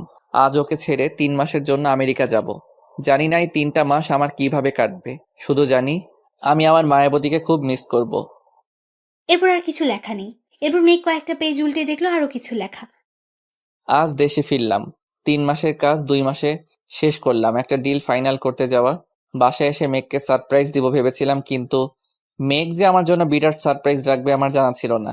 আজ 3 বছর পর মামনিকে হাঁটতে দেখেছি, আর সেটা শুধু মেঘের জন্য। দেশে ফিরে বারবার মেঘকে বলতে চেয়েছি, মেঘ আমি তোমাকে ভালোবাসি, কিন্তু কোথায় যেন একটা বাধা আমাকে আটকে দিত। এই একটা চুক্তির জন্য মেঘকে সত্যি কথাটা বলতে পারছি না। কি যে কষ্ট লাগে না বলা কথাগুলো চেপে রাখতে, সেটা শুধু আমি জানি। আজ আমার জন্মদিনে মেঘ আমার জন্য যে আয়োজন করলো, প্রথমে একটু কষ্ট লাগলেও ওর কথাগুলো শুনে নিজেকে খুব সুখী মনে হয়েছিল পৃথিবীর সবচেয়ে সুখী মানুষ একমাত্র আমি। কিন্তু ওর কথা দ্বারা এটা বুঝতে পারলাম ওর এই বন্ধন থেকে মুক্ত হওয়ার খুব ইচ্ছে। হয়তো মেঘ পারেনি আমাকে ভালোবাসতে, কিন্তু ও কি জানে, সে যদি এই বন্ধন ছেড়ে চলে যায়, পরের দিন আমি মারা যাব। ওকে ছাড়া বেঁচে থাকা আমার পক্ষে সম্ভব নয়। আমি কি করব এখন? মেঘ পেজ উল্টাচ্ছে, কিন্তু তাতে আর কোনো কিছু লেখা নেই। মেঘ ডায়েরিটা জড়িয়ে ধরে কান্না করতে লাগলো আর বলতে লাগলো, কেন এত ভালোবাসলেন উনি আমাকে? আমি যে তামিমের জন্য ওনাকে মেনে নিতে পারতাম না। বারবার মনে হতো আমি তামিমকে ঠকাচ্ছি, কিন্তু তামিম আমাকে এইভাবে ঠকাবে আমি কল্পনাও করিনি। আমি এটাও জানতাম না তামিম অন্য কাউকে বিয়ে করে আমার থেকে দূরে সরে গেছে, অথচ আমি কিনা তামিমকে ভালো ভেবে এসেছি। এইবার তো জানলি। উনি এখন কোথায়? জানি না, রুমে দেখিনি। মেঘ তাড়াতাড়ি নিচে চলে গেল। তারপর ডায়েরিটা রুমে রেখে মায়ের কাছে গেল। মেঘ মায়ের রুমে গিয়ে বলতে লাগলো, মা ওনাকে দেখেছেন? গাড়ি নিয়ে কোথায় যেন গেল, কিন্তু এখনো ফিরছে না কেন? মা আপনাকেও কিছু বলে যায়নি? আমাকেও কিছু বলে যায়নি, তাহলে কোথায় গেল উনি? মেঘ আকাশের ফোনে বারবার কল দিচ্ছে, বাট ফোন বন্ধ। এত রাতে লোকটা গেল কোথায়? এরপর মেঘ বলল, আমি এখন কিভাবে খুঁজবো, কোথায় পাবো ওনাকে? মেঘ টেনশনে পড়ে গেছে, কি করবে এটা ভেবে। তানহা মেঘকে বোঝানোর চেষ্টা করছে টেনশন না করার জন্য, কিন্তু টেনশন কি বলে হয়? টেনশন তো নিজের অজান্তে আসে। এরপর মেঘ বলল, তানহা, আমার খুব ভয় হচ্ছে, উনি বাসায় আসছে না কেন? মেঘ, তুই এত চিন্তা করিস না, একটু পর চলে আসবে। কাজ পড়ে গেছে হয়তো, তাই বেরিয়ে গেছে। তুই এত টেনশন নিস না। এত রাতে কিসের কাজ থাকতে পারে? রাত 11টা বাজে তানহা, তার কি একবারও মাথায় যায় না? কেন এভাবে বাসার সবাইকে চিন্তায় রেখে বাইরে গেল? এমন কেন উনি? মেঘ কপালে হাত দিয়ে টেবিলের সাথে কোণে লাগিয়ে বসে আছে। একটু পর কলিং বেলের আওয়াজ। মেঘ তাড়াতাড়ি করে উঠে গিয়ে দরজা খুলে দিল। আকাশকে দেখে একটু রাগী লুক নিয়ে কোমরে হাত দিয়ে ওর দিকে তাকালো। আকাশ একটু ভয় পেয়ে গেল। মেঘকে এভাবে দেখে একটু ভয়ে ভয়ে জিজ্ঞেস করলো, কি ব্যাপার, এভাবে তাকিয়ে আছো কেন? সরে দাঁড়াও, ভিতরে যাব। এতক্ষণ কোথায় ছিলেন? তোমাকে সবকিছু বলতে বাধ্য নই। কি? আকাশ কিছু না বলে মেঘের হাতে আলতো করে ধরে সামনে থেকে সরিয়ে ভেতরে গেল। তারপর তানহার কাছে গিয়ে কি যেন বলল। এরপর তানহা তাড়াতাড়ি মেঘের কাছে গিয়ে খাবার আনতে বলল। মেঘ, ক্ষুধা লাগছে, খাবার রেডি করবি, আয়। উফ তানহা, আগে জানতে দে না উনি কোথায় ছিলেন এতক্ষণ। ধুর, সেটা পরে জানলেও হবে। আমার ক্ষুধা লাগছে, আগে খাবার দিবি, আয় দোস্ত। এই মেয়ে শুধু খাওয়ার জ্বালা। মেঘ রাগে গজগজ করতে করতে রান্নাঘরে চলে গেল। তারপর সবাইকে খাবার খেতে দিয়ে নিজেও খাবার খেতে বসলো। খাওয়া দাওয়া শেষ করে মেঘ রুমে চলে গেল। রুমে গিয়ে মেঘ তো পুরোই অবাক, কারণ টেবিলের উপর একটা কাগজ রাখা ছিল। আর সারা রুম খুঁজেও মেঘ আকাশকে পেল না। মেঘ পেপারটা হাতে নিয়ে দেখলো আর নিজে নিজে বলতে শুরু করলো, এটা কি? উনি এটা কেন করলেন? খুব শখ আমাকে ডিভোর্স দেওয়ার, তাই না? আজ দেখাবো মিস্টার কিভাবে আমাকে ডিভোর্স দেয়। এই বুঝি ওনার ভালোবাসা? 1 বছরের সব অনুভূতি শেষ হয়ে গেল। এই জন্যই তখন বাইরে গেছিল। শয়তান বানর হনুমান কোথায় গেল এখন? এই ডিভোর্স পেপারের 12টা আমি বাজাচ্ছি। এই কথাটা বলে মেঘ রান্নাঘরে গিয়ে দেশলাই আনলো। তারপর পেপারে আগুন লাগিয়ে জ্বালিয়ে দিল। পেপারটা পুরো ছাই হয়ে গেছে। মেঘ এক হাত দিয়ে অন্য হাতে তালি বাজিয়ে বলতে লাগে, এবার দেখবো আকাশ চৌধুরী আমাকে ডিভোর্স দেন কিভাবে। কিন্তু বজ্জারটা গেল কই? ড্রয়িং রুমেও দেখলাম না। তানহার সাথে আড্ডা দিতে গেল নাকি, দেখি তো। এ কথা বলে মেঘ তানহার রুমের সামনে চলে গেল। গিয়ে দেখে তানহার রুমের দরজা লক করা। তার মানে তানহা ঘুমিয়ে পড়েছে। এরপর মায়ের রুমে গিয়ে দেখে মাও ঘুমাচ্ছে। বাকি রইল একটা জায়গা, সেটা হলো ছাদ। ছাদে নয় তো উনি। এরপর মেঘ নিজে নিজেই বলল, এত রাতে উনি ছাদে যাবে কেন? ধুর, এত ভেবে কাজ নেই, গিয়ে দেখে আসি। মেঘ ছাদের দিকে পা বাড়ালো। ছাদে গিয়ে দেখে পুরো ছাদটা জুড়ে মোমবাতি জ্বালানো। মোমবাতি জ্বালানো দেখে মেঘ নিজে নিজেই বলল, মা, ওনাকে আবার ভূতে ধরলো নাকি? এইভাবে কেউ ছাদের ওপর মোমবাতি জ্বালায় নাকি? কিন্তু উনি গেলেন কোথায়? মেঘ ঘুরে ঘুরে ছাদের চারপাশ দেখছে। চারপাশে মোমবাতির আলোয় ভরে উঠেছে। হঠাৎ মেঘের মনে হলো কেউ ওকে পেছন থেকে জড়িয়ে ধরেছে। এমন ভাবে জড়িয়ে ধরেছে যেন মেঘ পালাতে না পারে। আকাশের এমন কাণ্ড দেখে মেঘ বলে উঠল, এইসবের মানে কি? বুঝলে কিভাবে আমি এসেছি? মন বলেছিল? আর কি বলে শুনি? আমার মাথা বলে। এইভাবে সারা ছাদ জুড়ে মোমবাতি কেন? কেন মানে? আজকে তো আমাদের বিবাহ বার্ষিকী, তাই? ঘোড়ার ডিম, কিসের বিবাহ বার্ষিকী? দিন শেষ হয়ে রাত পার হয়ে যাচ্ছে আর ওনার মাথায় এখন বুদ্ধি এসেছে আজ নাকি বিবাহ বার্ষিকী। বললেই হলো, এখনো 5 মিনিট বাকি আছে। তাতে কি হয়েছে? Happy anniversary my dear wife. থুর, ছাড়েন তো। মেঘ জোরে ধাক্কা দিয়ে আকাশকে সরিয়ে দিল। তখন আকাশ মেঘকে বলে উঠল, এটা কি হলো? আজ আমাদের অ্যানিভার্সারি আর তুমি কি না এইভাবে রিয়্যাক্ট করছো? অ্যানিভার্সারি? হ্যাঁ অ্যানিভার্সারি। এটা নকল বিয়ের 1 বছর পূর্ণ হলো। যে বিয়ের কোনো মানে নেই, নেই কোনো স্বপ্ন, নেই কোনো আশা। আর সেই বিয়ের উপলক্ষে এই সব, তাই তো? কি দরকার আছে এসবের? মেঘ, ঠিক বলেছি। আপনি যা ভাবছেন, যা চাইবেন তাই হবে। একবারও অন্যের ইচ্ছার মূল্য দিবেন না। একবারও বুঝবেন না আমি কি চাই, আমার মন কি চাই। একবারও জানতে চেয়েছেন আমার মনে কি আছে? আকাশ মেঘের কথা শুনে চুপ করে রইল, কোনো কথা বলছে না। মেঘ আবার বলে উঠল, ডিভোর্স দিবেন তাই তো? ঠিক আছে, আপনার ইচ্ছেতেই সব হবে। এই বিয়েটা যখন আপনার ইচ্ছে হয়েছে, ডিভোর্সটাও আপনার ইচ্ছেই হবে। আকাশ মেঘের সামনে গিয়ে তার 2 কাঁধে হাত রাখলো আর বলল, মেঘ আমার কথা শুনো। কি আর শুনবো? সব কথাই তো শুনি আপনার। আজও শুনবো ভাবছেন কিভাবে আপনি? ডিভোর্স পেপার রেডি করে আনলেন, একবারের জন্য আমাকে জানানোর প্রয়োজন মনে করেননি? আমি কি এতটাই খারাপ? আমার কথা বলার মতো, প্রকাশ করার মতো কি কোনো ইচ্ছে নেই, কোনো দাম নেই আমার? মেঘ এই কথাগুলো বলতে বলতে কান্না করে দিয়েছে। আকাশ কি করবে না করবে বুঝতে পারছে না। মেঘ যে ভীষণ রেগে আছে এটা আকাশ ঠিকই বুঝতে পারছে, কিন্তু অভিমানও জমেছে অনেক তার। সত্যি তো আকাশ কিভাবে ভুলটা করলো? মেঘকে না জেনে ডিভোর্স পেপারটা আনা উচিত হয়নি। একটা বারের জন্য মেঘকে জানাতে পারতো। আকাশ কি করবে না করবে বুঝতে না পেরে হুট করে মেঘকে জড়িয়ে ধরে কপালে ভালোবাসার পরশ এঁকে দিল আর বলল, আই এম সরি মেঘ, খুব বড় একটা ভুল করে ফেলেছি। আর কখনো এমন হবে না লক্ষ্মীটি, প্লিজ কেঁদো না। আকাশের কথা শুনে মেঘের কান্না আরো দ্বিগুণ বেড়ে গেল। মেঘ খুব কান্না করছে, আকাশের শার্টের পেছনে খামছে ধরে। অনেকটা সময় পর মেঘের মাথায় দুষ্টু বুদ্ধি এলো আর আকাশকে বলতে লাগলো, এই বিয়ের কোনো মানে নেই, তাই বলছি কি আমাদের ডিভোর্সটা হয়ে যাক। আপনি তো ডিভোর্স পেপার রেডি করে আনলেন, তাই আর দেরি করা ঠিক হবে না। 12টা অলরেডি বেজে গেছে আর 1 বছরের চুক্তির সময়ও শেষ। মেঘের কথায় আকাশের মাথায় আকাশ ভেঙে পড়লো। এসব কি বলছে মেঘ? আকাশ মেঘকে বুক থেকে সরিয়ে নেয়। এরপর মেঘের হাতে হাত রেখে বলে, তুমি এসব কি বলছো? হ্যাঁ ঠিকই বলছি, আমি কালকে সকালেই চলে যাব, শুধু আজকের রাতটাই এখানে। মেঘ, স্টপ দিস ননসেন্স। আকাশের ধমকে মেঘ অনেকটা ভয় পেয়ে কেঁপে উঠলো। এক হাত দিয়ে শাড়ির আঁচল আঙ্গুলের সাথে পেঁচাচ্ছে, অন্য হাতে শাড়িটা ধরে আছে। ভয়ে ভয়ে কোনো কথাই বলছে না। আকাশ আবার বলে উঠলো, ভালোবাসি দূরে থাকার জন্য নয় মেঘ। এটা ঠিক যে তোমাকে একরকম জোর করে বিয়ে করেছি। আমি তখন অসহায় ছিলাম, তোমাকে বাঁচানোর কোনো উপায় ছিল না আমার কাছে। তবুও তোমার মতামত নেওয়ার দরকার ছিল। আর এখন যেহেতু মতামতের কথা উঠলো, তো ঠিক আছে, তুমি যেতে চাইলে যেতে পারো, আমি তোমাকে বাধা দিব না। তোমার ইচ্ছার মূল্য আমি দিব। তুমি চাইলে ডিভোর্স পেপারে সাইন করে দিব, সব করতে রাজি আমি। কিন্তু প্লিজ তোমাকে ভুলে যেতে বলো না, এই কাজটা আমি করতে পারবো না মেঘ, কোনোদিনও না। আকাশ কথাগুলো বলে ছাদ থেকে চলে যাওয়ার জন্য পা বাড়ালো। যে আকাশ চলে যাবে ঠিক তখনই মেঘ আকাশের হাতটা ধরে ওকে আটকালো। আকাশ মেঘের দিকে ঘুরে থাকে, অবাক হয়ে গেল। এ কি, মেঘ তো কান্না করছে। মেঘের কান্না দেখে আকাশ বলল, কি হলো? এখনো কান্না করছো কেন? বলছি তো তোমার ইচ্ছার মূল্য আমি দিব। আমি ডিভোর্স পেপারে সাইন করে নিয়ে আসছি, তুমি সাইন। পুরোটা বলার আগে মেঘ বলল, আর একবার ডিভোর্সের কথা উঠলে মাথা ফাটিয়ে দেব। এখন তো তোমার ইচ্ছে। আমি কি একবারও বলেছিলাম আমি ডিভোর্স চাই?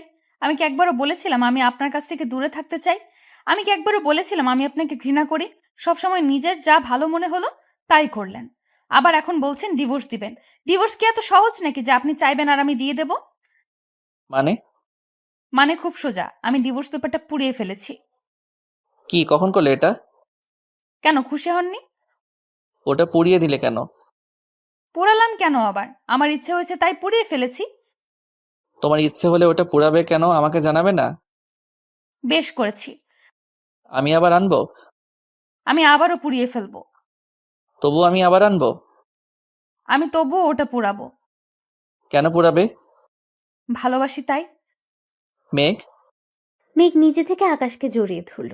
আকাশও নিজের 2 হাত দিয়ে মেঘকে নিজের বাহু জোরে জড়িয়ে নেয়। এরপর মেঘ বলতে শুরু করে, জানো তামিম, যখন আমাকে ছেড়ে গিয়েছিল খুব কষ্ট পেয়েছিলাম। জানতাম না তামিম এতটা খারাপ মনের মানুষ। যেদিন তানহা বলল তামিম প্রতারক, বিশ্বাস হয়নি তানহার কথাগুলো।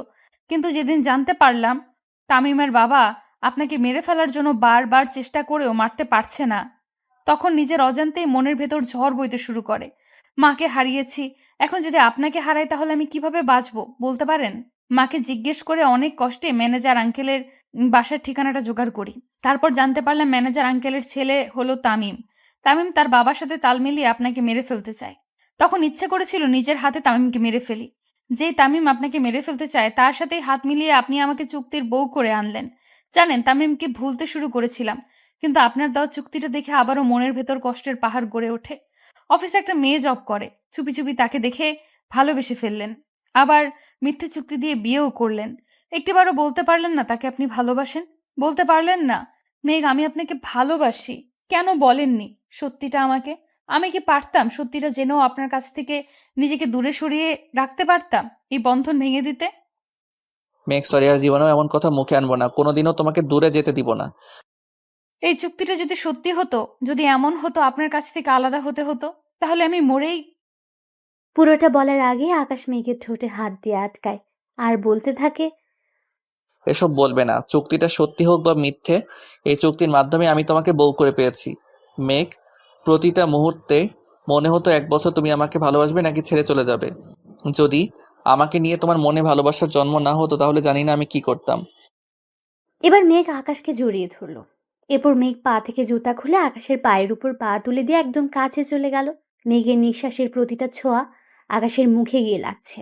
আকাশ যেন একটা ঘোরের মাঝে হারিয়ে যাচ্ছে, সে এক অনুভূতি কাজ করছে। এরপর আকাশ ও মেঘের কোমরে 2 হাত দিয়ে টেনে মেঘকে আরো কাছে নিয়ে আসলো। সবসময় ভালোবাসি কথাটা বলার প্রয়োজন হয় না, ভালোবাসার মানুষের প্রতিটা ছোঁয়া ভালোবাসি বলে দেয়। অন্যদিকে মেঘ 2 চোখ দিয়ে আকাশকে দেখছে গভীর এক দৃষ্টি নিয়ে। মেঘ আকাশের চোখে নিজের জন্য ভালোবাসা খুঁজে পেয়েছে তার আসল ঠিকানা। এই ঠিকানা ছেড়ে মেঘের চলে যাওয়ার শক্তি নেই। মেঘ চায় না আজ এই মায়া কাটাতে। মেঘ চায় আজ আকাশের মাঝে নিজেকে বিলীন করে দিতে। আকাশ একটু একটু করে মেঘকে তার মাঝে মিশিয়ে নিচ্ছে। মেঘ বুঝতে পারে আকাশ তার ঠোঁটের স্পর্শ নিতে একদম কাছে চলে এসেছে। মেঘের ঠোঁট দুটি কাঁপতে শুরু করলো। আকাশ মেঘের ঠোঁটে কিস করতেই মেঘ চোখ দুটি বন্ধ করে নেয়। এক হাত দিয়ে মেঘ আকাশের চুলগুলো শক্ত করে ধরে আছে, অন্য হাতে আকাশের পিঠে খামচে ধরে রাখলো। আকাশ মেঘের ঠোঁটে নিজেকে ডুবিয়ে নিচ্ছে। প্রায় মিনিট 2 পর আকাশ মেঘকে ছেড়ে দেয়। মেঘ জোরে জোরে নিঃশ্বাস নিচ্ছে। আকাশ মেঘের 2 গালে হাত দিয়ে মুখ উঁচু করে কপালে ভালোবাসার পরশ এঁকে দিয়ে কোলে তুলে নিল। আকাশের এমন কাণ্ড দেখে মেঘ বলে উঠল, আরে আরে করছেনটা কি? কেন দেখতে পাচ্ছ না আমি আমার বউকে কোলে তুলে নিলাম? ছি, এইভাবে কোলে নিতে লজ্জা করে না আপনার? আমার বউকে আমি কোলে নিছি, লজ্জা করবে কেন? যদি কেউ দেখে ফেলে? কেউ দেখবে না পাগলি, আর দেখলে দেখুক, আমি কোনো কিছুই ভয় করি না। আমি কি অন্যের বউকে কোলে নিছি নাকি নিজের বউকে নিছি? এবার মেঘ 2 হাত দিয়ে আকাশের গলা জড়িয়ে ধরে লজ্জায় বুকে মুখ লুকালো। আকাশ মেঘকে কোলে করে রুমে চলে আসলো। মেঘ লজ্জায় চোখ মেলে তাকাতে পারছে না। এরপর কি হয়েছে তা আমি আর জানি না। অবিবাহিত মানুষ, জানবই বা কি করে? বিয়ে করে না হয় পরে অন্য কোনো দিন বলবো। হয়তো বাকিটা ইতিহাস হয়ে গেছে, যেটা আমার আজও অজানা। আর আপনারাও আজও অন্যের এগুলো শুনতে বা দেখতে নেই, বুঝলেন? সকালবেলা মেঘের ঘুম ভাঙতে দেখে আকাশ ওর দিকে তাকিয়ে আছে, আর মেঘ আকাশের কলার চেপে ধরে আছে। আকাশের এমন তাকিয়ে থাকা দেখে মেঘ আকাশকে রেখে বিছানা থেকে নামতে যাবে, ঠিক তখনই আকাশ মেঘের হাত ধরে আটকে নেয়। মেঘ নিজের হাত ছাড়াতে চেষ্টা করে, বাট পারছে না। এরপর আকাশ মেঘকে বলে উঠল, গুড মর্নিং তো বলে যাও। প্লিজ হাত ছাড়ুন, সবাই ঘুম থেকে উঠে গেছে, রান্না করতে হবে, আর তাছাড়া কেউ দেখে ফেলবে তো। না, ছাড়বো না। এবার আকাশ নিজে উঠে দাঁড়ালো। এরপর পেছন থেকে মেঘকে জড়িয়ে ধরে মেঘের চুলে মুখ গুছে দেয়। মেঘ বাধ্য হয়ে আকাশের দিকে ঘুরে আকাশের কপালে চুমু এঁকে দেয়। এরপর আকাশ নিচ থেকে মেঘকে ছেড়ে দেয়। মেঘ এক দৌড়ে ওয়াশরুমে গিয়ে ঢুকে। ঠিক তখনই আকাশ বলতে শুরু করলো, সময় আমারও আসবে, তখন দেখে নিব। এরপর সবাই একসাথে খাবার টেবিলে নাস্তা করতে যায়। নাস্তার টেবিলে সবাই বসে আছে। একটু পর আকাশ ওর দিকে তাকিয়ে মেঘ আর তানহা হাসতে শুরু করে। ওদের হাসি দেখে আকাশ বলল, ওভাবে হাসছো কেন? কই কিছু না, এমনি। মেঘ উঠে আকাশের কাছে যায়, তারপর শাড়ির আঁচল দিয়ে আকাশের কপালে লেগে থাকা লিপস্টিকগুলো মুছে দেয়। আকাশের মা কোনো কথা না বলে মুচকি হেসে নিজে নিজে খেতে শুরু করলেন। এদিকে তানহা হেসেই যাচ্ছে। তানহার হাসি দেখে মেঘ বলল, তানহা, এবার কিন্তু বেশি বেশি হয়ে যাচ্ছে। তোর বেলায় দেখবো কি করিস তুই। ধুর বাবা, দেখবি কিভাবে? তোকে তো আমার বিয়েতে ইনভাইট করব না, শুধু দুইজনকে করব, আর সেটা হলো সারার আন্টি, তাই না গো আন্টি? তানহার এই কথাগুলো শুনে আকাশ আর আকাশের মা হেসে উঠল। মেঘ এবার একটু রেগে গিয়ে বলে উঠল, আমাকে দাওয়াত দিবি না? না, দেব না। তুই তো আমার একমাত্র শত্রু, আর শত্রুকে কেউ বিপদ বাড়াতে ডাকে নাকি? আমি তোর শত্রু, তাই না? হ্যাঁ, তুই আমার একমাত্র শত্রু। বের হয়ে যায় এক্ষুনি। ওই, এটা তোর বাসা নয়, এটা আমার বেস্টুর বাসা। কে তোর বেষ্টু? কেন, তুই জানিস না? আমার বেস্টুর নাম কাশফিয়া হাসান মেঘ, ওরূপে মিসেস আকাশ মাহমুদ। তবে রে, আজ তোকে আমি। মেঘ তানহার পেছনে ছুটছে। দুজন সারা ঘর ছোটাছুটি করলো। একটা সময় তানহা গিয়ে আকাশের পেছনে দাঁড়ালো। ঠিক তখনই মেঘ বলে উঠল, বেঁচে গেলি ডাইনি। স্যার থুক্কু, দুলাভাই বলে আজ থেকে। দেখেন না আপনার বউটা কি শৈতান, নিজের বান্ধবীকে কেউ এভাবে দৌড়ানি দেয় বলেন? মেঘ, এবার একটু থামো। বেচারি হাঁপিয়ে গেছে, আর ছোটাছুটি করতে পারবে না। আপনিও ওর দলে? ঠিক আছে, আমিও দেখব। কি দেখাবে তুমি? আপনাকে দেখে নেব। 1 বছর ধরে তো দেখছো, আর কি দেখবে? থুট ছাই, ভাল লাগে না। কথাটা বলে মেঘ রাগ করে সোফায় গিয়ে বসে। কারোর সাথে কথা বলছে না মেঘ। তানহা ওর রাগ ভাঙানোর জন্য মেঘের পাশে গিয়ে বসলো। মেঘ নিজের পা দুটি সোফায় তুলে 2 হাত দিয়ে ধরে পা নাচিয়ে যাচ্ছে। তানহা মেঘের কাছে গিয়ে বলল, মেঘ, বলছি কি, আমার বিয়েতে তুই 1 সপ্তাহ আগেই যাস। তোকে ছাড়া তো আমি কোণে সাজতে পারবো না রে। তুই কে রে? তোর বিয়েতে আমি কেন যাব? প্লিজ, রাগ করিস না, আমি তোর সাথে ফান করছি। হ্যাঁ, পারবি তো। মাও ছেড়ে চলে গেছে স্বার্থপরের মতো। এখন তুইও যা। আমার কাউকে লাগবে না, সবাই চলে যাও, সবাই। মেঘ, আই এম সরি, আমি ওভাবে বলিনি, কেন ভুল বুঝছিস? মেয়ে বলে কি? আমি আবার কখন মরলাম? মেঘ চুপ করে আছে, কোনো কথাই বলছে না। মামুনি আবার বলতে লাগলো, আমি কি তোর মা নই? আমাকে তুই পর করে দিবি? তোর জন্য আমি আবার নতুন করে হাঁটতে শিখেছি, আর তুই কি না বললি তোর মা তোকে ছেড়ে চলে গেছে? তাহলে আমি তোর কি হই মেঘ? মা। তাহলে কিভাবে বললি আমি স্বার্থপর? সরি মা। হয়েছে, আর সরি বলা লাগবে না। আমার তো তোকে নিয়ে কত চিন্তা হচ্ছিল, আমার ছেলের বোকামির জন্য না আবার তোকে হারিয়ে বসে, এমন এমন কাজ করে যার জন্য কষ্ট পায়। মেঘ মাথা তুলে আকাশের দিকে তাকালো। আকাশ মেঘের দিকে তাকাতেই মেঘ মুখ ভেঙচি দিয়ে মায়ের বুকে মাথা রাখলো আর বলতে থাকে, মা, আমাদের মাঝে ওই পাজি ছেলেটাকে টানবেন না তো। কত বড় সাহস ওর! ও আমাকে এগ্রিমেন্টে সই করিয়ে বিয়ে করে, আবার নিজেই কষ্ট পায়। কি বুদ্ধি ওনার! মা আর মেয়ে মিলে এখন আমাকে পচানে দিবে। তানহা, দেখেছো তোমার বান্ধবী কত বড় স্বার্থপর? আমার মাকে নিজের মা বানিয়ে আমাকে দূরে সরিয়ে দেওয়ার প্ল্যান করছে। হ্যাঁ তাই তো মেঘ, তুই এত শৈতান কেন? এই ডাইনি, তুই আসবি না মা মেয়ের মাঝে। উনি আমার মা, আর কারণ না, বুঝলি? ঝগড়া থামাও, আমি দুজনেরই মা। হয়েছে এবার শান্তি? আকাশের মা মেঘ আর আকাশকে 2 হাতে জড়িয়ে ধরেন। অন্যদিকে তানহা তাদের খুশি দেখে কান্না আটকাতে পারল না। এরপর তানহা পেছনে ঘুরে চোখের জলটা মুছে মেঘের দিকে তাকালো। ঠিক তখনই আকাশ বলে উঠল, ভেবো না তানহা, মেঘের এখানে কোনো অযত্ন হবে না। ওর জীবনটাকে সুখ দিয়ে ভরিয়ে দিব আমি। আমার সেই বিশ্বাস আছে স্যার, সেই কারণে তো মেঘের সব তথ্য আমি আপনাকে দিয়ে সাহায্য করতে পেরেছি। আমার এটা মনে হয়েছিল যে ওর মায়ের পরে যদি কেউ বোঝে সেটা আপনি। থ্যাঙ্কস এ লট। আজ তোমার কারণেই মেঘ আমার হয়েছে। থ্যাঙ্কস না দিয়ে আমাকে এমন কাউকে খুঁজে দিন না, তাহলেই তো হয়। ভাবিস না তোর জন্য আমি এমন একজনকে সিলেক্ট করব যে সারা জীবন তোকে জ্বালাবে। সত্যিই তুই আমার শত্রু। এইভাবে কাটতে থাকে আকাশ ও মেঘের দিনগুলো। অবশেষে মেঘ চুক্তির বউ থেকে আকাশের সত্যিকারের বউ হয়ে উঠল। ওদের সংসারে এমন খুনসুটি লেগেই থাকুক। হাসি খুশি আর আনন্দে ভরে উঠুক ওদের এই মিষ্টি ও মধুর সংসার। ভালোবাসার জোর থাকলে সম্পর্ক যেমনই হোক, একদিন না একদিন তা পূর্ণতা পাবেই। অনেক কষ্ট আর ত্যাগের বিনিময়ে মেঘ সত্যিকারের ভালোবাসার সন্ধান পেল, এবং তার ভালোবাসার মায়াবতীকে ভালো থাকুক ভালোবাসা। ভালো থাকুক ভালোবাসার মানুষগুলো। সত্যিকারের ভালোবাসা অটুট থাকুক যুগ থেকে যুগান্তর। দীর্ঘ 4 বছর পর আকাশ ও মেঘের ঘরে আলোকিত করে এক কন্যা সন্তানের আগমন হলো। বেশ ভালোই কাটছে তাদের দিনগুলো। মেঘের নাম অনুসারে মেয়ের নাম রাখা হয়েছে মেঘলা। আকাশের মা তার নাতনির সাথে বেশ হাসি খুশি সময় কাটায়। আকাশও ব্যবসা বাণিজ্য খুব ভালো করেই করতে থাকে। সবকিছুর মাঝে প্রতি শনিবার এলেই মেঘ ও তার পিচ্চি পরি মামুনিটাকে নিয়ে ঘুরতে বের হয়। এইভাবে তাদের দিনকাল কাটতে থাকে। আপনারা সবাই তাদের জন্য দোয়া করবেন, তাদের ভালোবাসা যেন সারা জীবন অটুট থাকে।